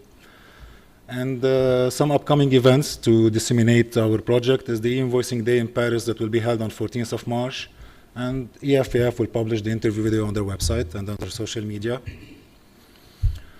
The exploitation plan related to the EFPF outcomes, of course, we have some short terms that will start being tangible within 0 to 6 months, and some long term that will be within 6 to 12 months. Of course, generating new revenue streams. That's the main idea behind it. Now I will let back our CEO Becker for the conclusion. In conclusion, I would like to thank the EFPF and WASP teams. We thank also our mentor, Rob. The WASP team was very responsive, and many enhancements were made on our products. Our products were really have been really enhanced. We learned a lot from each other, and it was really a mutually beneficial relationship. We thank you for your attention, and we will be happy to help and to meet you during the exhibition. Thank you.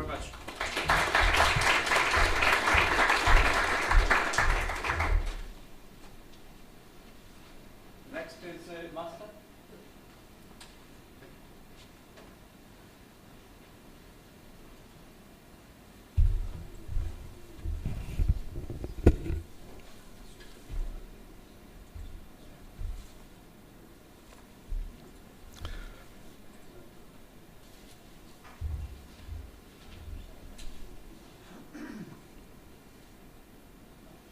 Okay, so hello everyone.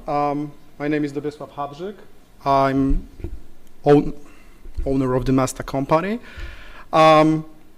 We are in fact an organization which was established in 2011, but since 2 years we are working on development of new product, which is a platform for manufacturing operations management addressed to SMEs. The character of the platform generally focuses on two types of organizations. The one are the SMEs that are struggling from digitalization, and we want to lower the entry point for organization of that type. And the second type of the organizations are organizations advancing in the digitalization, but that are having some issues with their existing solution when it comes to more advanced scenario of the manufacturing operations management. The main idea of our solution came from the metal manufacturing market, where producers in our industrial hub are producing a very unique products like reaction arms for the automotive industry or some steam coils for the groceries industry. And usually the characteristic of our production is that every product is very unique. We have a typical lot size 1 manufacturing case. There is a network of suppliers that can handle or outsource different manufacturing tasks, but choosing those suppliers or coordination between the suppliers takes time, effort, and generally creates some lost efficiency in manufacturing process.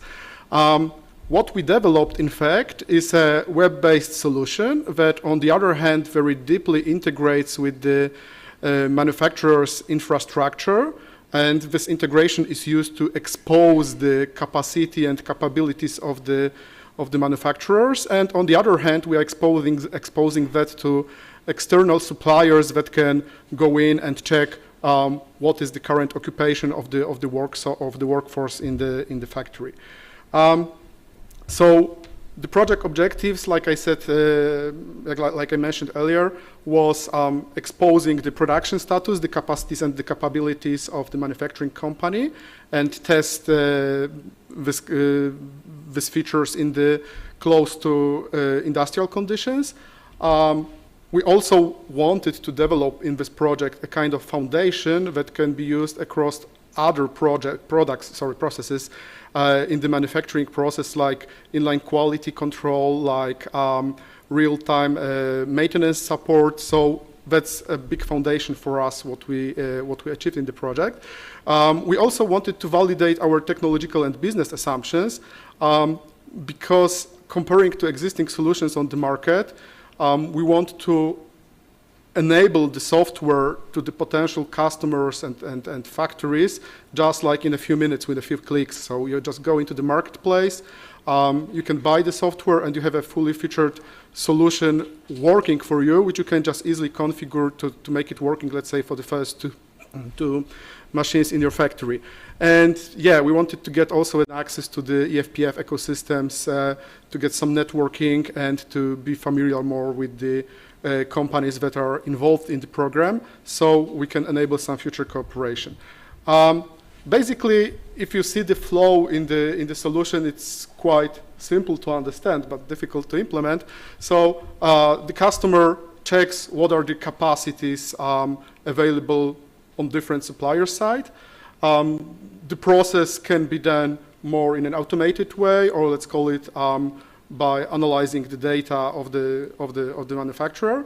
Once he sees a chance to deliver the ordered product for the expected time, he just places the order, and then he gets an access to tracking of the order. So for instance, if you would order a car in the recent times, you would receive very often an information that is delayed.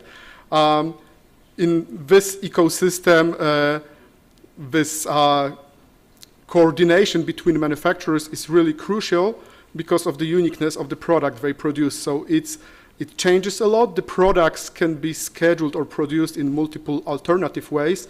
So calculating the alternatives, calculating the time, predicting the delivery time, depending on the changing situation on the shop floor, is very critical. So once the order is produced, is being produced, the customer of the supplier gets an access to the application. He can see the data coming from the shop floor and the forecast of for the delivery of ordered products.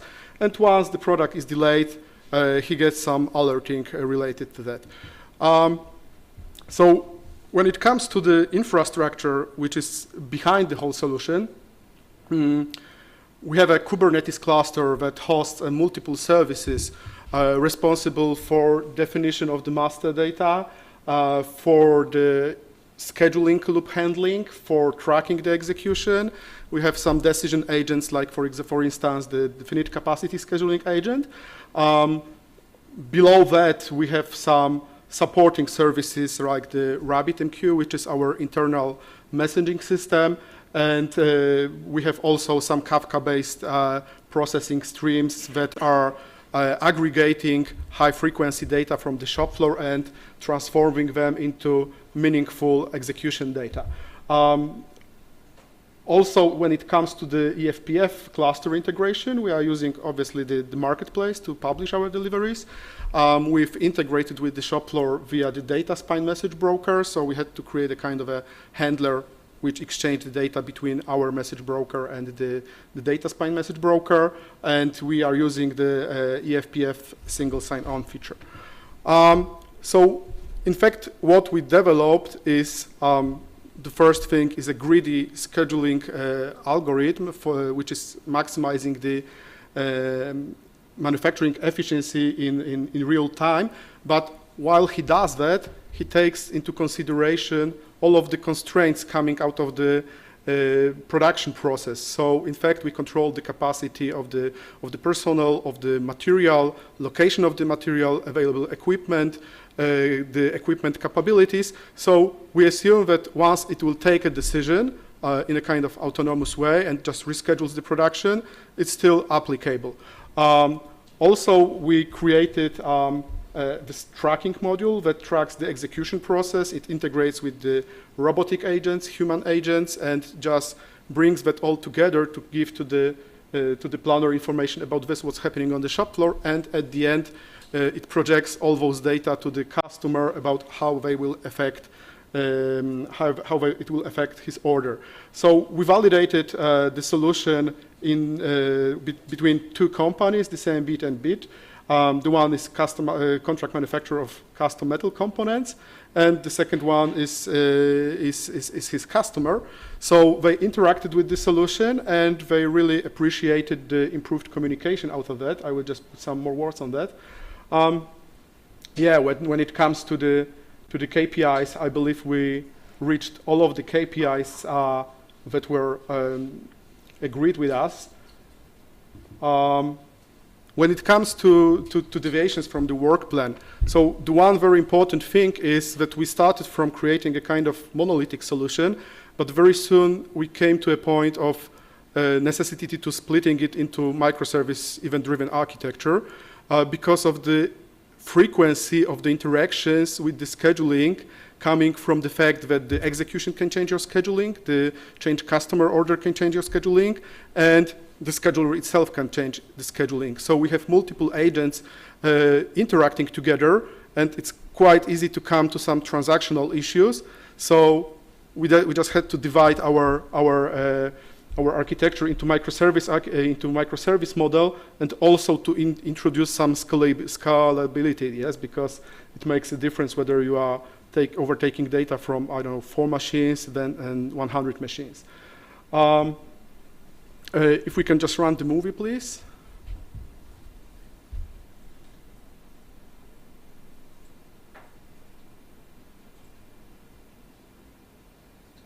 So you've already seen a pre-announcement of the movie.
So as you can see, there was a word MIMOM, quite often visible.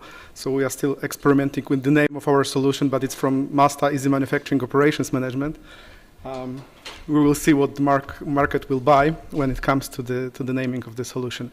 So when it comes to dissemination, so basically the first thing is the educational impact to the manufacturer. So we are visiting lots of different manufacturers. We are trying to show them our solution, to interest them in our solution, and involve them in further activities. And we see the educational impact.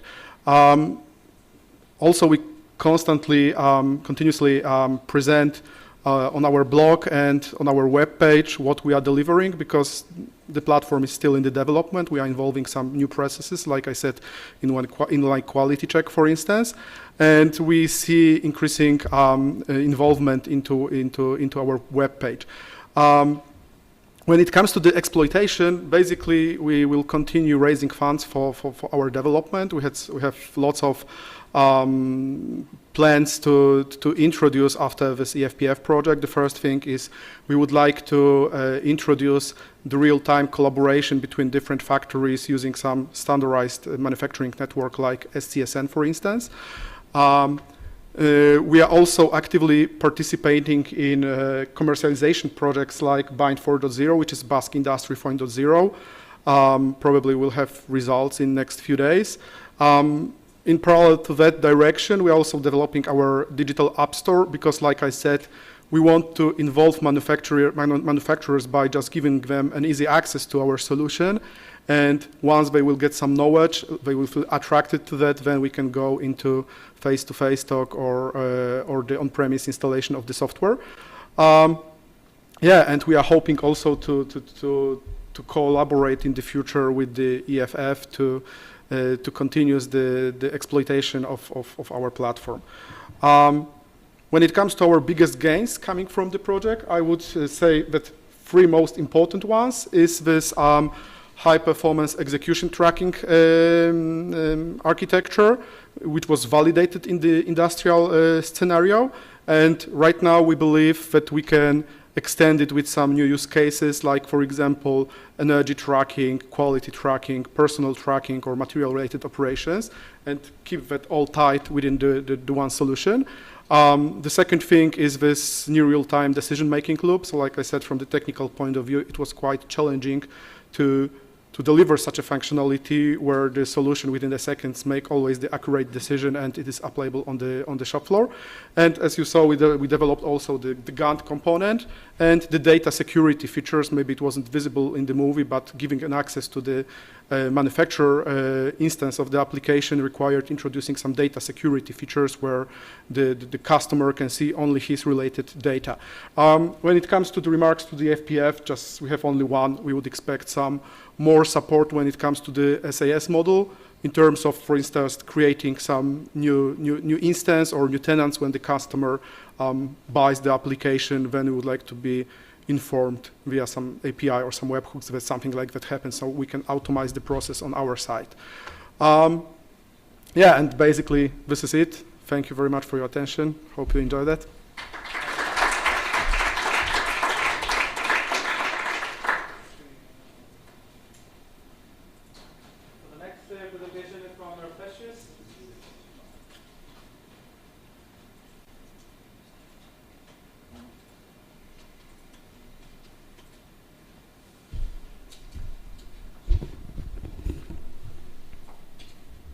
Okay. Hello, good afternoon, everybody. Before we start, to say I'm glad to be here, and I found all of the projects that I mentioned before very interesting. So I'm here from Greece. My company is located in Greece, near Athens, and our project was validating EFPF tools in offset printing embracing circular economy principles. In this project, we were not alone. We have the National Kapodistrian University to cooperate with it. Before we start, I want to say some things about my company. We are the largest printing company, an offset printing company in Greece, and this year we are celebrating 50 years. And I would like to see after this a small video to present my company. And the National University, which is our colleague in this project, is the largest university in Greece. The overview, as mentioned before, is a validation project. We have 6 tools from the EFPF tools to be validated: the blockchain DApp, the WASP, the visual data analytics, the deep learning for anomaly detection. From the data spine, we've used Keycloak, the API of Keycloak and the Flow engine.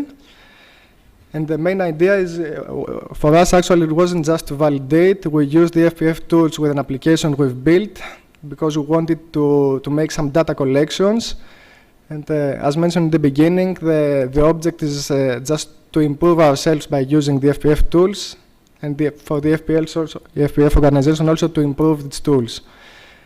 One motto by the COO of our company is that if you can't measure it, you can't improve it. So while using the data spine and collecting data in the productions, that we will be able to improve our operations, and we will see the results in the KPIs. I think we can play the video, the first one. It's in Greek, but there are English subtitles. I know also that there are some Greeks here, so you can use both languages. Η Πρέσιος Αρβανιτίδης. Ίσως την έχεις δει στην Κηφισίας. Ίσως έχεις δει τις σκούτες της στη μετακόμιση που έκανε η γειτόνισά σου. Ναι, οκ. Έχει ήδη 50 χρόνια εμπειρία στην εκτύπωση και προσφέρει και στους πελάτες της εξατομικευμένες λύσεις έντυπης επικοινωνίας και χάρτινης συσκευασίας. Καλά όλα αυτά. Την ενδιαφέρει όμως πολύ και η προστασία του περιβάλλοντος. Γι' αυτό και διαθέτει πολλές πιστοποιήσεις σχετικές με την προστασία των δασών, αλλά και μια zero waste μονάδα παραγωγής στη Θήβα. Δηλαδή όλα τα απόβλητα, αλλά όλα, χαρτί, νερό, αλουμίνιο, είτε επιστρέφουν στην παραγωγή, είτε ανακυκλώνονται.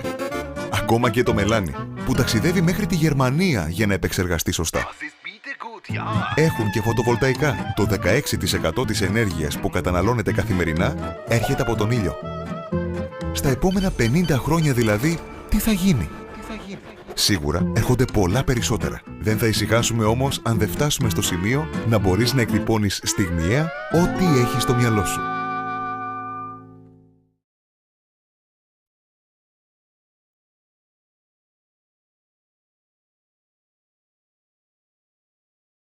You can see also the vision of our company. A small overview of the project.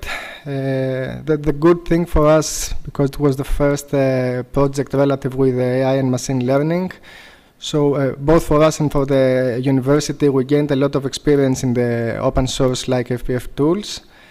And the adoption of these tools in our productions resulted in significant marginal cost per unit reduction by reducing the number of defective products. We achieved this by using the deep learning for anomaly detection and WASP tools, as other also companies mentioned before. And in the production, we use it to collect data, so we have, in order to reduce the idle machines of the machines, and we have better environmental footprint minimization. And to achieve this, we use the blockchain DApp and visual data analytics and WASP tools. Some technical achievements. Most of you would know the relative tools. The WASP was used to standardizing and digitalizing the physical process of the pre-press production phase. Actually, in our business, there are 3 different phases. The pre-press is all the procedures that are needed before the main printing of the paper. There is the press, the main procedure in our factory. And there is also the post-press, which is every procedure that happens after the printing. By adapting these tools, we used it in the first 2 phases. The WASP is used in the pre-press phase. In this production, we also need some raw material, like aluminium. The other tool for deep learning, we used it with our labeled datasets to validate them and have proactive management inside the production chain. The blockchain DApp, we used it for managing the wastes and materials and the recycling we are using inside the factory. And the visual data analytics, we use it to collect data from the ink level, as you will also see in the demo video afterwards. But by using the tools, we aim at interconnecting the EFPF platform and tools inside our production chains and maximizing the impact of significant KPIs. These KPIs are relative with production enhancements, the cost minimization, and environmental footprint reductions. both the members, we have developed in this, we call it WPL applications, which is interconnected with EFPF tools, because we thought this is the best way for our users also to collect the data and test, validate the tools. For the WASP tool, we used the REST service, which is provided by the WASP, in order to ensure that the beginning of a process and all the process updates are done through WASP, resulting in the fact that our users will be able to update the processes without accessing the platform through the web. That's why we built our own applications. For the blockchain app also, we used the REST service. For the key clock, we used the API interface for the users to log into the applications. And the deep learning for anomaly detections, we use this with our data, so we have an interconnection with the applications we've built. And here you can see the full demo of the presentations. Of course, the data are not the live data, they're just sample data. For the following video presentation, we intend to show the interconnection between Precious software and EFPF tools. In order to achieve it, we designed and developed a new software solution called Precious EFPF that is used from several departments in the company during the order lifecycle, from the initial order creation until the final product is created. Following this process, several valuable results can be exported and visualized in charts based on the input given from our users in several steps. In this application, we mainly integrated with the EFPF blockchain in order to monitor the order creation steps and the raw materials used for each order. We can also monitor the defective products and the raw materials left after the order is created. In order to achieve it, we had to replicate the whole creation process in several distinctive steps. The replicated steps are namely the following. First one, blueprint upload. Second, blueprint check. Third, pre-press. Fourth, press. Fifth, post-press. And sixth and final, total analysis. In the first step, a user is uploading the blueprint of the final product. In the next step, a user has to check and verify that the blueprint is as expected. Third step contains the initial configuration of the machine. Fourth step is the actual printing process and the result of it. Fifth is the post-press step in which the machines are cleaned. And sixth and final step is the overall analysis of the order. As said before, in order to be able to post our data in EFPF, we have used the EFPF blockchain API. In blockchain service, we have to post a JSON file with the only restriction of existing the email field. So we created a JSON file following this format for each of the printing procedures.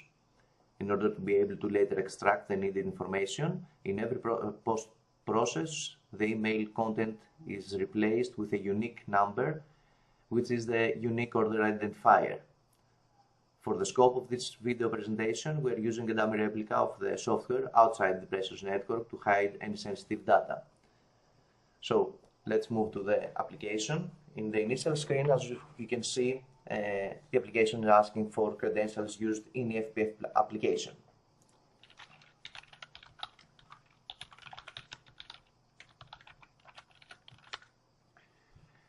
After successful login, we can see all the pending orders or create a new one using the new order button. If we double click in one of the pending orders, we move to the following screen, which is the main control screen, containing the information steps of the creation process.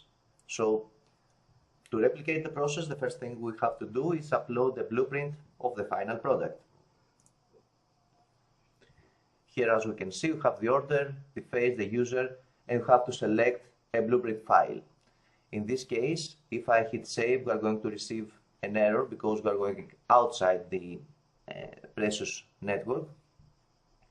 But with the select file, we can select the file that we need.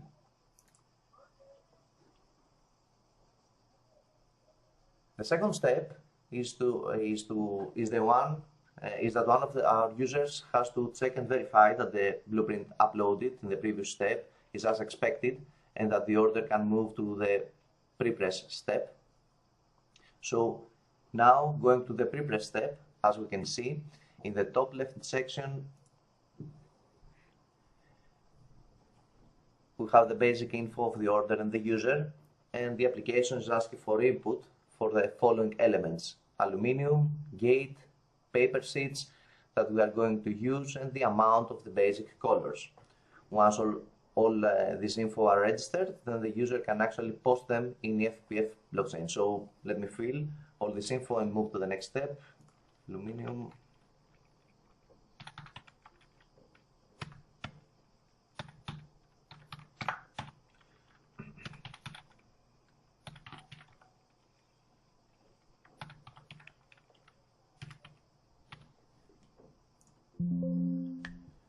And we receive a success message that the record was added successfully in the EFPF blockchain API.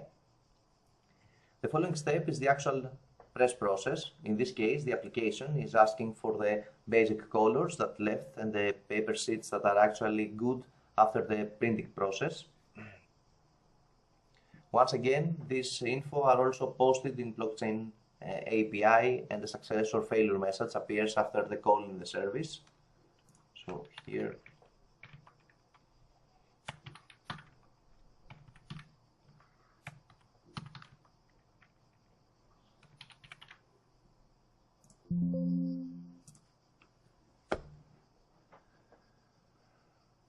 so final step of the order process is the post-press phase, in which the machines are cleaned and the application is asking about the water used, the water that we were able to filter, and the mud produced during this process.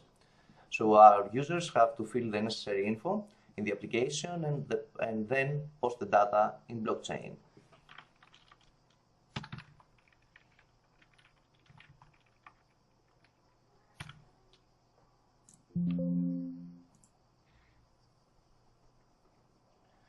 After successful registration of all the above steps, now we are able to retrieve this data from blockchain and visualize them in different charts using the total analysis step, in which case at the top you can see the order number, the paper sheets of the initial registration, and then the charts separated based on the phase, pre-press, press, and post-press, to make it easier for the users to read and understand the order information.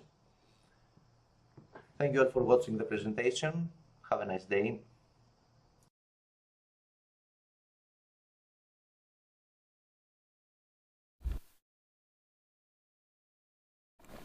As you can see, in the beginning we had bigger plans. We wanted to achieve a 5% reduction of defective products, but as long as we measured this time, we are about at 3% of this reduction. According to the water and aluminium, the raw materials, we haven't achieved any reduction yet, but we are working on it and we're collecting data. We have made a reduction in the paper consumption, and this is important for our company because the price of the paper has gone too high. We can't measure the idle time of the machines at this point. Actually, it's difficult because the period of the project was just 9 months, and we have just started using the applications. We don't have accurate data at the time to present this KPI.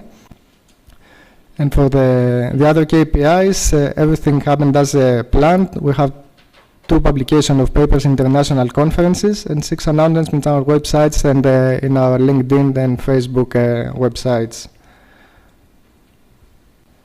For the dissemination results, there is a publication in this year's AI conference, and the title is Allocating Orders to Printing Machines for Defect Minimizations. We've been participating last year in 2 international conferences in Athens. We have made 6 announcements and social media updates regarding our involvement in the EFPF.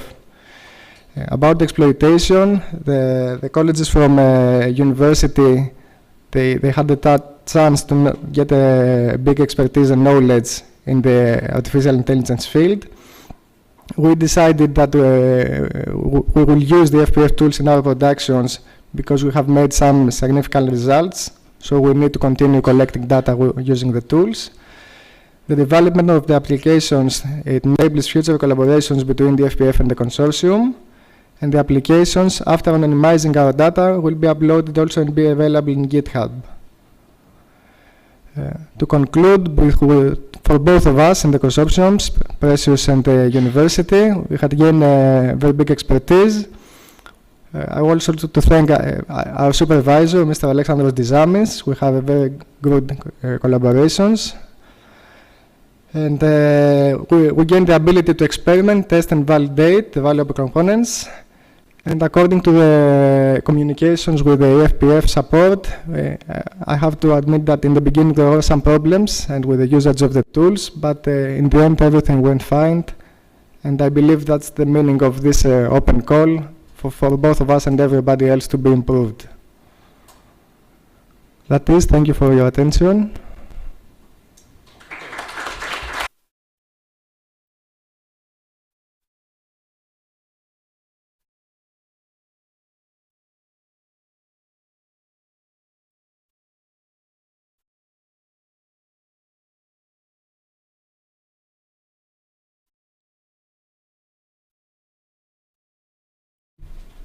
Hello everyone, my name is Efi Makri, I'm from Future Intelligence.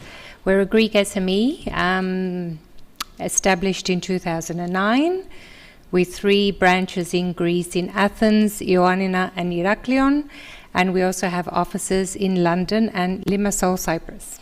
So I'm going to present today our application for the EFPF project, which is called Rescrap-It. Just one moment. Before we start, I would also like to thank the EFPF project consortium for giving us this opportunity to participate and the organizers today at this final event.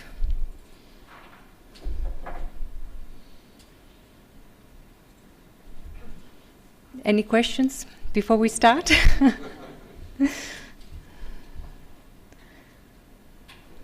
Thank you.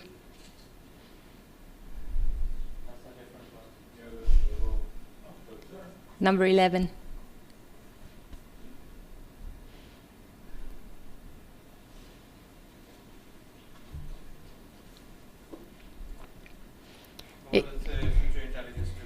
Well, we're an IoT company, so we'll just, I have a short slide for the company profile. Yeah, here we are.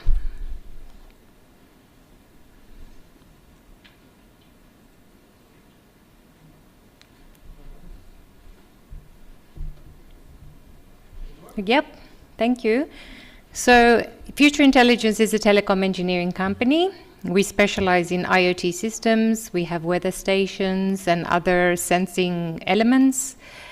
We also have expertise in cybersecurity, cloud, and edge computing services.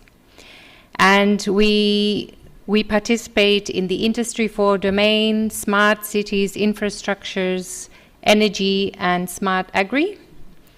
So just to give a small overview of the Rescrap-It project, our aim was to develop a new digital scrap item catalog service for the optimum destination of scrap items.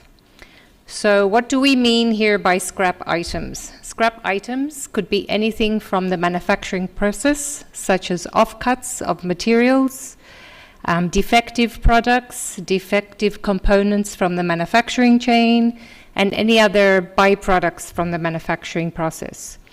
So industrial scrap items or wastes are managed in a time-consuming and inefficient way at the moment, in general. I know in Greece, most of the manufacturers call up their come and collect my scrap guy, and they come, and this is how it's done normally in Greece. So our application, our project here aims to provide a tool for efficiently managing scrap items by offering an optimum destination for them, or giving a list of optimum destinations for the scrap items with respect to the features that the scrap item may have and various criteria. So, manufactured products, we have the manufactured products exploited through the product catalog. What happens to all the scraps? Okay, we believe that one person's trash is another person's treasure. So scrap items may be utilized by somebody else in an efficient way. Maybe the raw material may be desired by somebody else. Maybe someone wants to recycle them, or maybe the materials might not be very friendly to the environment and need a very specific way of disposing them. So our objective was to contribute to the next generation of the manufacturing systems and Industry 4 with respect to recycling, reuse or safe disposal of old defective equipment, products, raw materials and waste. So here we plan to support the circular economy in this way and offer some environmental benefits. And this is our new surface for the EFPF system or platform, and we would like to attract new and existing customers. So here is the technical achievements. So what does our ReScrap-It solution consist of? We have the user interface, we have the classification algorithm, which classifies the scraps based on various criteria, and we have the backend solution and API, which communicates with the EFPF. So here you can see the ReScrap-It flow, the process flow, and communication with the data spine. And here we also have like how the whole process operates. I don't want to waste too much time because we are behind time at the moment, but we have our stand at the back, so for any detailed information, please come and see us after the break. So we've aimed to have a 70% success factor in the algorithm's decision-making process regarding the correct destination for the scrap item. And we've trained our algorithm using dummy data. And Kleeman has very kindly offered to test the application, and they've provided us with this following feedback. They've said that the tool is easy to use, the functions and the capabilities are well visible. They were very confident and comfortable using the tool, and the scrap item eco-friendly feature is very useful as far as information is concerned. So this can be used by end users for environmental criteria in their business development, for their supplier selection, and so forth. They also provided us with some very useful suggestions for the applications. Regarding the main dashboard, they suggested that we group the information in time periods or based on user requests. So it could be like per month, per 3 months, per year, or a tailored time period.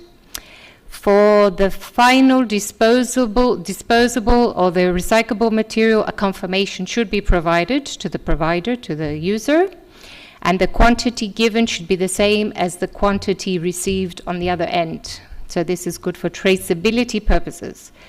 And the view scrap item feature should be exported into a PDF as a report. An additional material, an additional tab should be provided, which could be an image of the materials, of the scrap item material. This would be useful in order to evaluate the actual scrap item by the user, to see its condition, state, and all the rest. Now, what are the benefits that this ReScrap-It solution could potentially provide? So this solution is an automated way of determining what is the best destination for your scrap items, or how to dispose of them in a safe way. So this would save time and costs. And an optimum destination can be chosen based on environmental friendliness, based on cost, or based on safety. So the list of options are there, and the user can decide which one to go for. This would better motivate manufacturers to have more environmental friendliness awareness. And a refurbishment option is also available whenever it's applicable, and this promotes the circular economy. Now we have our little video.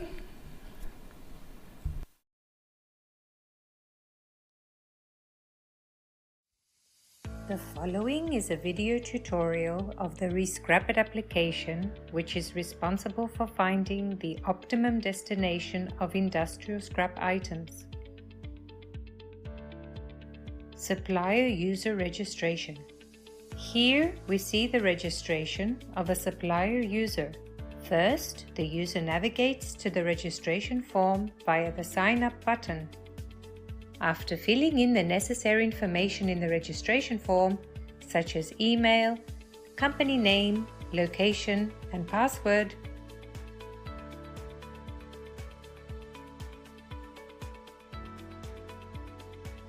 the user then clicks on Register and is redirected to the login page where the login details are filled in, and the user can now enter the application by clicking the login button.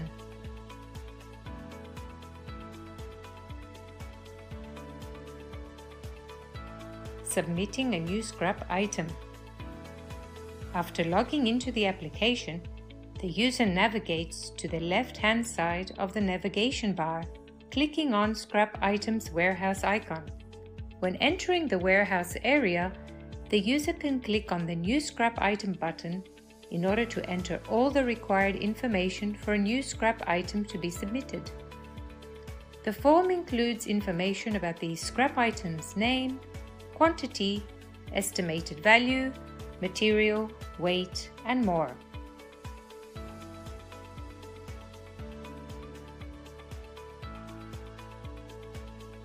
After filling in these fields, the user can click on the Process button to retrieve the suggested destination options from the algorithm.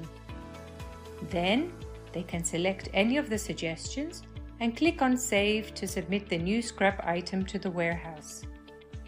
Lastly, the user can log out at any time by selecting their profile name in the upper right-hand corner and clicking on Log Out. Destination User Registration.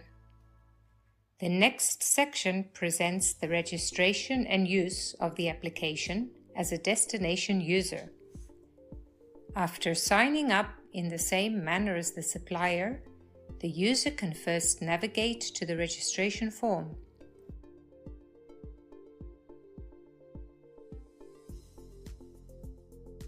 After filling the necessary information in the registration form and selecting Register, the user is redirected to the login page.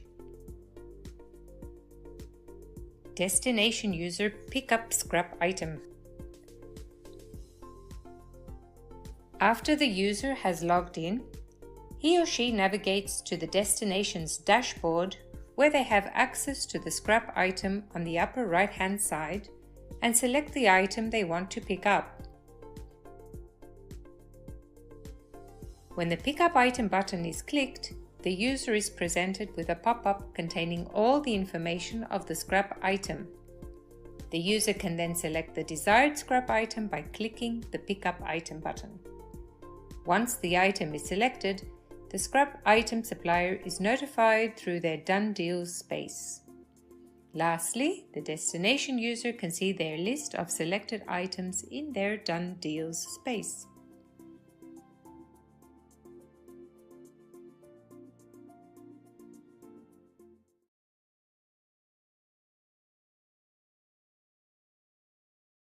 So you can see here that we have two types of users: the supplier, who supplies their scraps, their undesirable objects, and the destination user, who is desiring these objects for some reason or other.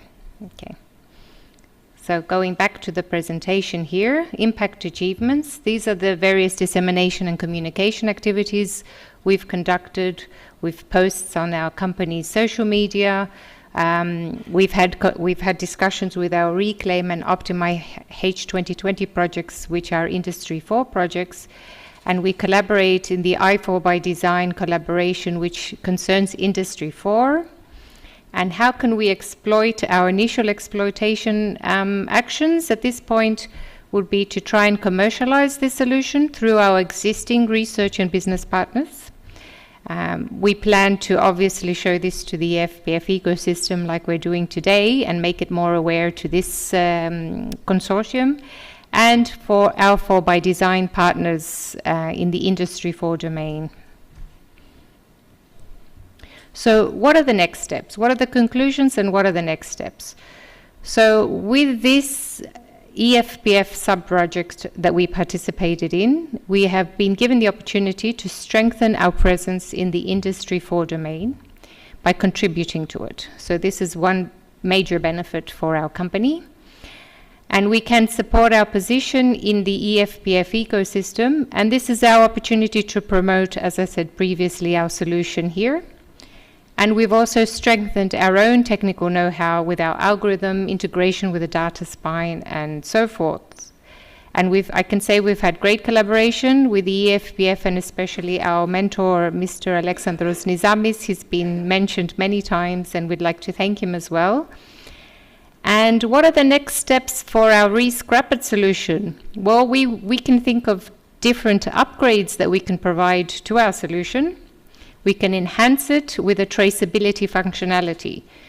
Fint already provides a traceability solution for our agri products, our agri solutions, and we can incorporate this here by being able to trace the scraps to make sure that they came from a valid source, that they haven't been tampered with during the transport to their destination, and that the destination user can safely be assured that this has been the case. And we can further upgrade our solution with financial transactions between the stakeholders. So thank you very much for your attention. You can ask questions now, or you can come and see us after the break at our stand. Thank you so much.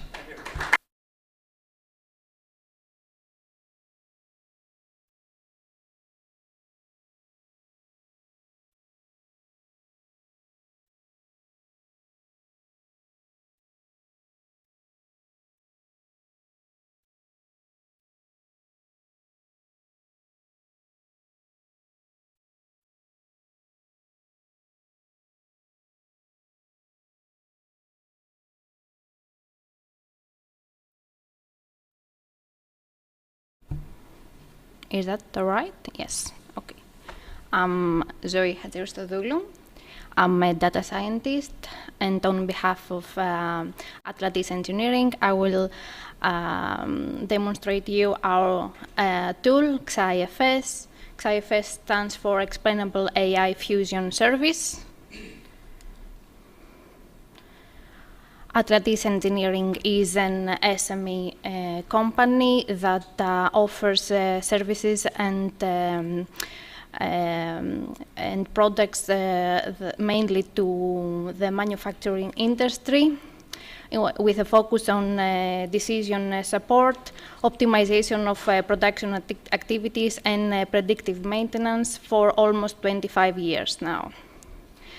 Atlantis participated to the EFPF project with the objective of creating a solution that combines detection and predictive maintenance models inside an intelligent fusion engine that offers a more accurate prediction, and also includes explainability and interpretability to the AI-based models.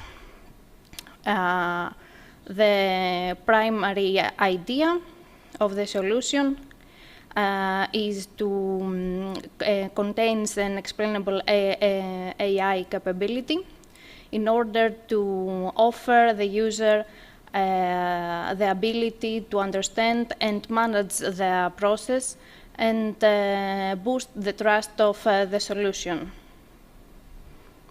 So, the goals of our project was first of all to develop the XIFS solution, and moreover to that, to demonstrate a seamless integration of the solution with the EFPF platform. Also, another objective was to technically examine the performance of the XIFS solution with a methodology which is aligned to the validation techniques that the EFPF project supports. And lastly, to build a business plan that is focused on the long-term viability. XIFS consists of mainly six services. The first service is the input integration service that is responsible for the data fetching And the next one is the baseline models, a total of 9 baseline models, including KNN, SVM, XGBoost, isolation, forest, and so on. The next one is the fusion engine that is responsible to combine the outcomes of the baseline models. We use the feed-forward neuron network to create the fusion engine. The next component is the explainable module that is based on a SAP technique. SAP technique is a technique that is widely used to cooperative game theory techniques. Then we build the output integration service, which is responsible to fuse our outcomes to the EFPF data spine that we mentioned before. And the last one is the UI, that all the visualization happens from raw data alongside with the anomaly and detection and prediction. The KPIs that we used was accuracy, precision, recall, and F1 score. All the results was promising. And at this point, I should mention that we used Clemens data, mostly from vibrometers, and a brief presentation of our tool will follow.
So, as far as our extroversion efforts, we had monthly social media posts, 8 in total, via Twitter to raise the awareness. We also posted 2 newsletters presenting the progress at that already have been at its time. And 1 press release at the end of the project. Also an interview in the framework of XIFS, and also we participated we had an appearance at the 14th Maintenance Forum of 2021. As far as the exploitation plan's outcomes, Atlantis is an active member of a Hellenic Maintenance Society, European Federation of National Maintenance Society, the Greek Information Technology Companies Association, and the Greek Exporting Association. Atlantis used these channels to promote its solutions and the EFPF platform also. Also, Atlantis acted as an ambassador for the EFPF project, using its active presence to EU initiatives. Also, our solution is now available on the EFPF platform, and the main goal is to develop a final solution that will be promoted to all the target markets that will be identified as potential clients. To sum up, being a part of the EFPF project gave us the opportunity to interact, first of all, with the EFPF analytic tools and data spine. We also have the opportunity to develop anomaly detection models for the manufacturing industry and combine them, and also explore the world of explanation AI. And lastly, we were able to provide an end-to-end solution for this real-world scenario. Thank you all for your attention, and special thanks to our advisor, Alexandros, for supporting us all this time.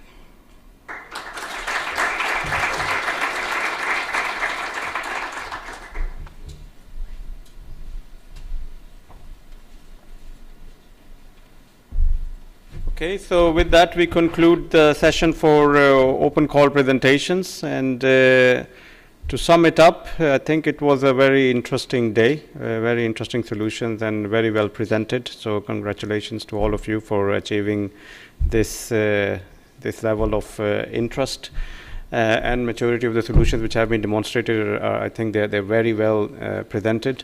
Today we will sum up this presentation session with the final presentation from Dieter. He is representing EFF and the exploitation manager of the EFPF project. He will talk about the exploitation aspects of the platform and the association that we have set up, and how we want to work with you on these business related aspects of as a complementary activity to the technical developments. Thank you. Thank you, Usman. Thank you for the presentations. So, as mentioned, I will give you a brief introduction of the EFPF exploitation and sustainability path. So, my name is Dieter. I'm representing the European Factory Foundation today. I'm also working for Primatech Services, a market research and consulting company located in Vienna. And we are leading the exploitation activities in the EFPF project. So the contents of this presentation, so a quick introduction of the EFF. This was already done by Usman. So an overview of the EFF offerings, then core target groups, benefits, and also related drivers and barriers. A quick look into the business planning, so when it comes to sustainability, membership, and also then a warm welcome for you to join the EFF. And also the contact persons for the EFF for future engagement with the EFF. So the organization, the EFF has been founded in the year 2019 in Vienna. It's a non-profit association. Basically, it's a spin-out of the EFPF project. So there are 12 founding members being EFPF partners. Currently, there are 15 association members on board. Main roles of the EFF, so currently it's EFPF project partner, here also involved in the exploitation part, of course, and also in the dissemination activities. After the end of the project, it will become the owner and also the operator of the relevant EFPF components. And in this role, it will also manage, further develop and exploit this the EFPF platform and the related ecosystem. So mainly EFPF platform is, we heard it before, the portal, the marketplace, the data spine, and so on. More information on the website of the EFF, effoundation.com. You can see here the logos also of the founding members. So what's really the vision of the EFF? It's about the creation and the strengthening of the development and an ecosystem in the areas of smart manufacturing, Industry 4 and digital manufacturing. And there are several activities connected to this vision. So the first one is networking within this ecosystem. So there's the stakeholders, there are the providers, there's users, and there's also community, let's say communities of these. Then increasing the use and easing the access to current and future technology products and service offerings in these domains. This is mainly done by the digital platform, which is the portal and the marketplace. Improving the integration and the interoperability of these offerings, done by the data spine. The promotion of innovation in terms of technology advancements, in terms of business modeling, in terms of legal progress.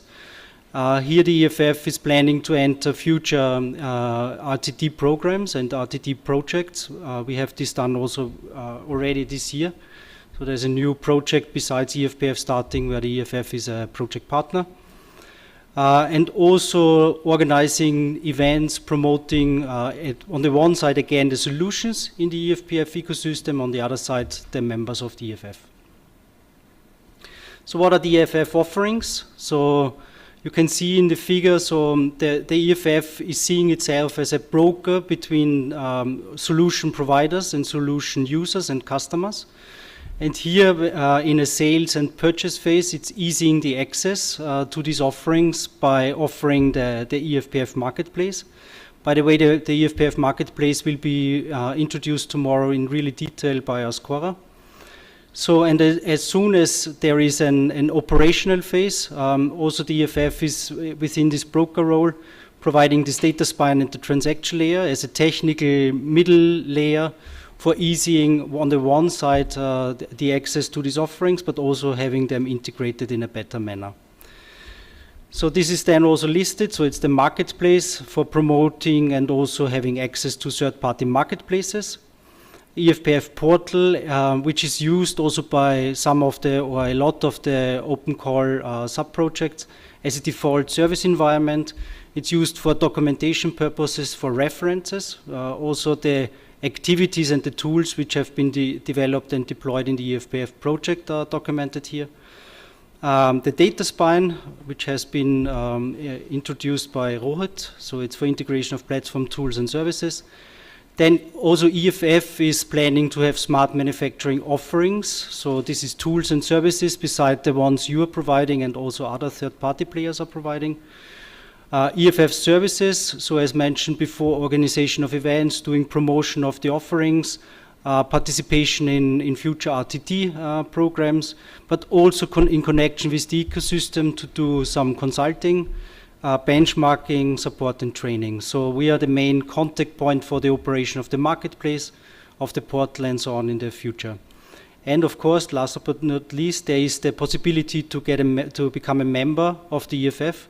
More to come later in this presentation. So the marketplace, so most of you know the marketplace, so it's a structured presentation of the offerings being listed on third-party marketplaces. So the EFF or EFPF is not offering a marketplace itself, but it's federating with other online marketplaces and online shops. So the filtering is done based on the category, and there is a functionality for the sorting based on the names and the text search. When you want to upload a new offering, which is really relevant also for you, so you go to the EFPF marketplace, and then there is a button for upload, and then you will be forwarded to the appropriate third-party marketplace, where you can then list your offering. And as soon as the offering is listed on the third-party marketplace, then it's also accessible via the EFPF marketplace. For listing and also for purchasing an offering, the registration and the login is needed. So what is the current state of the marketplace? So there is a federation with 3 existing marketplaces established. So SME cluster, so the category here is, or the focus is on products and tools with a significant service component, so where you need some customization, some implementation support, also maybe some consulting. So this is where these offerings come to the SME cluster. VFOS, it's really digital assets. You can download and use them, so it's applications and digital assets. And Nimble is the federated marketplace where physical products are offered. current activities. So there is the expansion with 3 new online marketplaces, including also the Austrian standards marketplace. So this is currently in progress. And there are around 35 new smart manufacturing offerings to be listed on these third-party marketplaces. This includes your offerings. Thank you very much for providing me the completed table, the template for these offerings, but also the ones which are foreseen to be listed by the EFPF partners. So the EFPF portal is let's say, the second offering of the EFF. You know it really well. So here, when you have access to this portal, you can see the different application domains. You can see the different solutions. So there is also descriptions of these solutions. There is tutorials. There is references. There's the benefits which are connected to these solutions, and there is also demos available. And there is also this EFPF dev portal, where you can see also for the solutions and architecture, or access the source code if available. But I think you know really the portal really well, and most of you also use the portal as a default service environment. So who are the core target groups? So having the value network of the EFPF or the EFF ecosystem in mind. So again, the EFF as a broker layer. On the top, there are the tools and the service providers, providing mainly their offerings via a third-party marketplace, which is connected to the EFPF marketplace. On that, and at the bottom, there is the customers or the users of these applications. So by nature, core target groups are, first of all, the providers of smart manufacturing marketplaces, because these marketplaces are federated with the EFPF marketplace. Then, of course, providers of smart manufacturing platform tool services, so generally smart manufacturing and supply chain solutions. So they list, as mentioned, their offerings on the third-party marketplaces, again shown on the EFPF marketplace and accessible via the marketplace. And they are the users and customers of the smart manufacturing platforms tool services. EFPF, the focus target group, was always SMEs, but of course it's also of value for industry and research organizations. How we approach this target group, so there is direct business development and sales by the EFPF and EFTF team when it comes to the third-party marketplaces particularly, but also when it comes to providers. And there are several multipliers we are connected with, like sectoral associations and clusters, so they are also part of the EFPF project partly. The European Digital Innovation Hubs, Enterprise Europe Network, and we also established a contact with selected national and international chambers of industry and commerce. So the main aim here is really to promote this ecosystem, to show the stakeholder that this ecosystem is available and can be used, and is generating value for all the participating parties. So on the user side, to have an easy access to these offerings, and for the provider side and for the marketplaces to have a better reach for their offerings. Main benefits from a provider's and from a user's perspective, I think they are rather clear for this audience, because you had the interaction with the different EFPF components. So for EFPF marketplace and for the federated online marketplace, from a provider's perspective, it's an increased visibility and accessibility for the offerings. Then it's the usage of a standard service environment for the portal, and also the single sign-on, which some of you also used. The efficient integration and secure access to different offerings, which is done by the data spine, but also the reuse of available assets. So, for instance, the tools and the services which have been developed in the EFPF project have been used by you. From a user's perspective, so the main benefit is to have really a central access to a variety of offerings, and also to have the possibility to have a standard, a single interface to the solutions.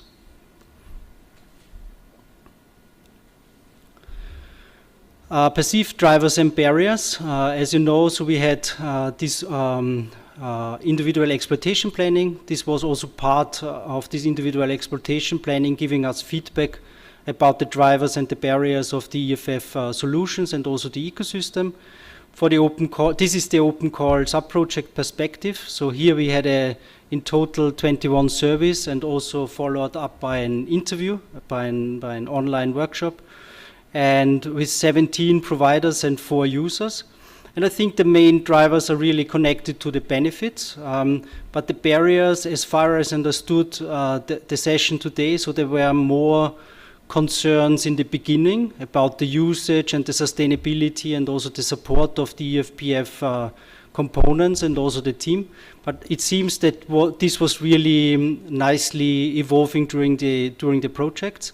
And as far as I understood, at the end, all these components worked well, the support worked well, and this was, at least from my perspective, this was done in a nice manner.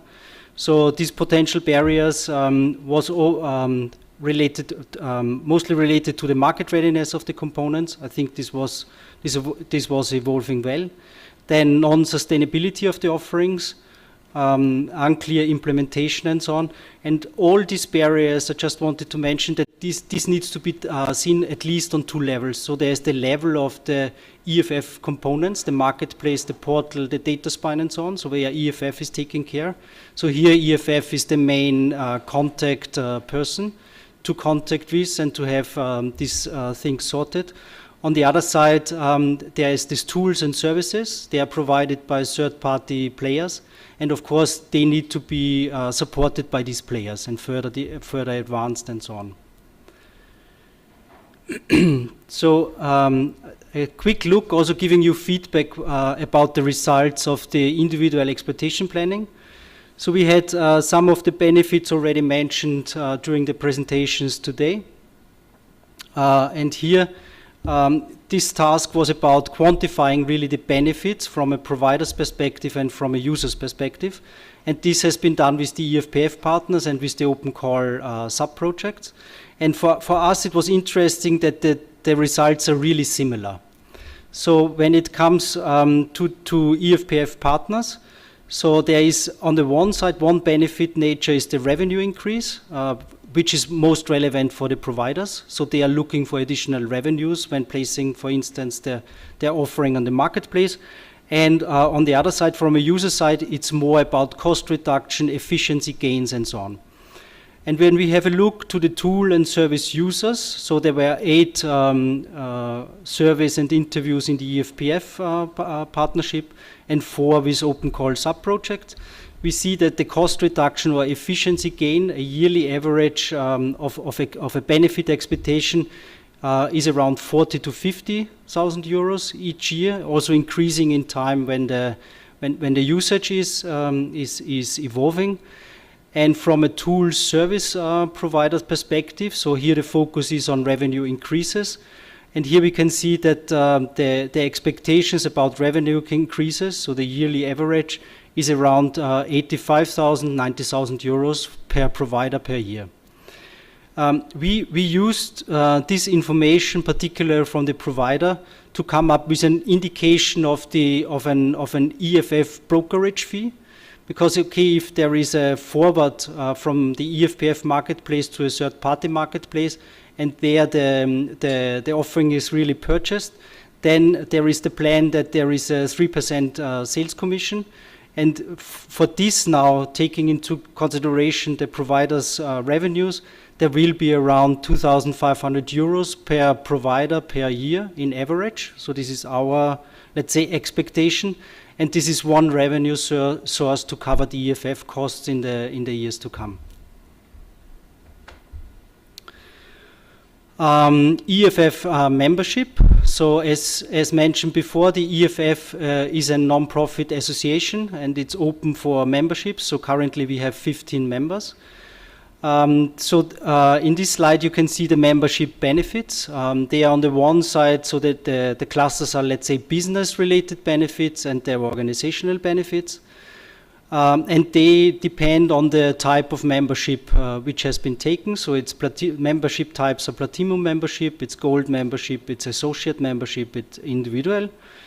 For all these membership types, so the organization can, of course, network within the EFPF ecosystem. There is the possibility to contribute to the setup and further development of EFPF components. So this will be a joint development and also joint usage with the EFPF within the EFF ecosystem. Then usage of the EFPF platform and the integrated toolset for research and experimental purposes. So this is for all. Then for Platinum, Gold and Associate membership, it's also an advertising of the organizational profile and the offerings on the EFPF portal. And for Platinum and Gold membership, they can use the EFPF platform and the integrated tool set also for commercial purposes. So this is included in this EFF membership. And for Platinum members, there are exclusive rights to be represented in the events booths of the EFF. So when we take part in conferences, in events and so on, and the EFF is represented, also the EFF members or the Platinum members will be communicated and presented. And last but not least, they are the preferred partners in future RTD projects. From an organizational perspective, as you can see, so all the membership types can use the EFF label. They can participate in regular fora. They can participate in the General Assembly, which is the main forum of the EFF, which is at least done once per year. Now we did it twice per year, so where all the members met up and also had the discussions and the strategic decisions. So for really the decision making, this is only the right for Platinum members and Gold members. When it comes to the membership fees, so what we came up with annual membership fees, they also are based on the membership types, Platinum, Gold, Associate and Individuals, and on the other side they depend on the organizational size. So if you can see, for instance, for a Platinum membership, so for a micro company or research organization, the definition is less than 10 of headcount and less than 2 million of turnover. The annual membership fee is 750, and this increase when it comes to a large company research organization, which is more than 250 headcount and 50 million turnover, to 6,000 per year. For Gold membership, it starts with 380 euros per year. For Associate member, 250 per year. And for individual, there is 20 euros of an annual membership. As mentioned, you're more than welcome to join the EFF, to come on board on the EFF. And what we also decided, there will be a 50% discount for the first year of membership, which can be, of course, claimed by your organization. So additional information, it's provided on the website. So there's a separate section on the membership part. And please also contact me to get more information or to get the membership coordinated. That's it. I don't know. I have one open question. Who is thinking about becoming a member of the EFF from the open call sub-projects? Okay. Anyone else? Okay. So maybe we can have a talk later to have the details sorted. And okay, so you can announce about the dinner? Mm-hmm. Oh, when you're finished. Yeah. You got a slide for the dinner. Yeah.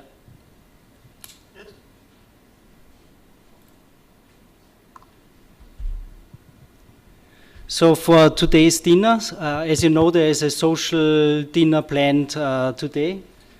It's at Schweizerhaus, so it's really close. We picked this location because it's famous, also abroad. So it's in the Prater. It's really close. So it's a 15 minutes walk from here, and they don't also have problems with serving 50 people a la carte. So this is all fine. The reservation has been made for 7 p.m. local time. There is the option to meet at ASI main entrance and to have a 15 minutes walk to the Schweizerhaus together. So I will be there. If you want to have this walk, just be there at 6:30. And the European Factory Foundation is sponsoring the dinner, and hopefully there are additional ones joining the EFF as a member. Thank you, Dieter. So there are also printouts. If you want to take a printout here, you can have it to take it with you. Thank you, Dieter. So I think we can thank the virtual participants on our YouTube stream, because we're going to close the YouTube stream now. Okay. And we will come back to the same channel tomorrow at 9 CET.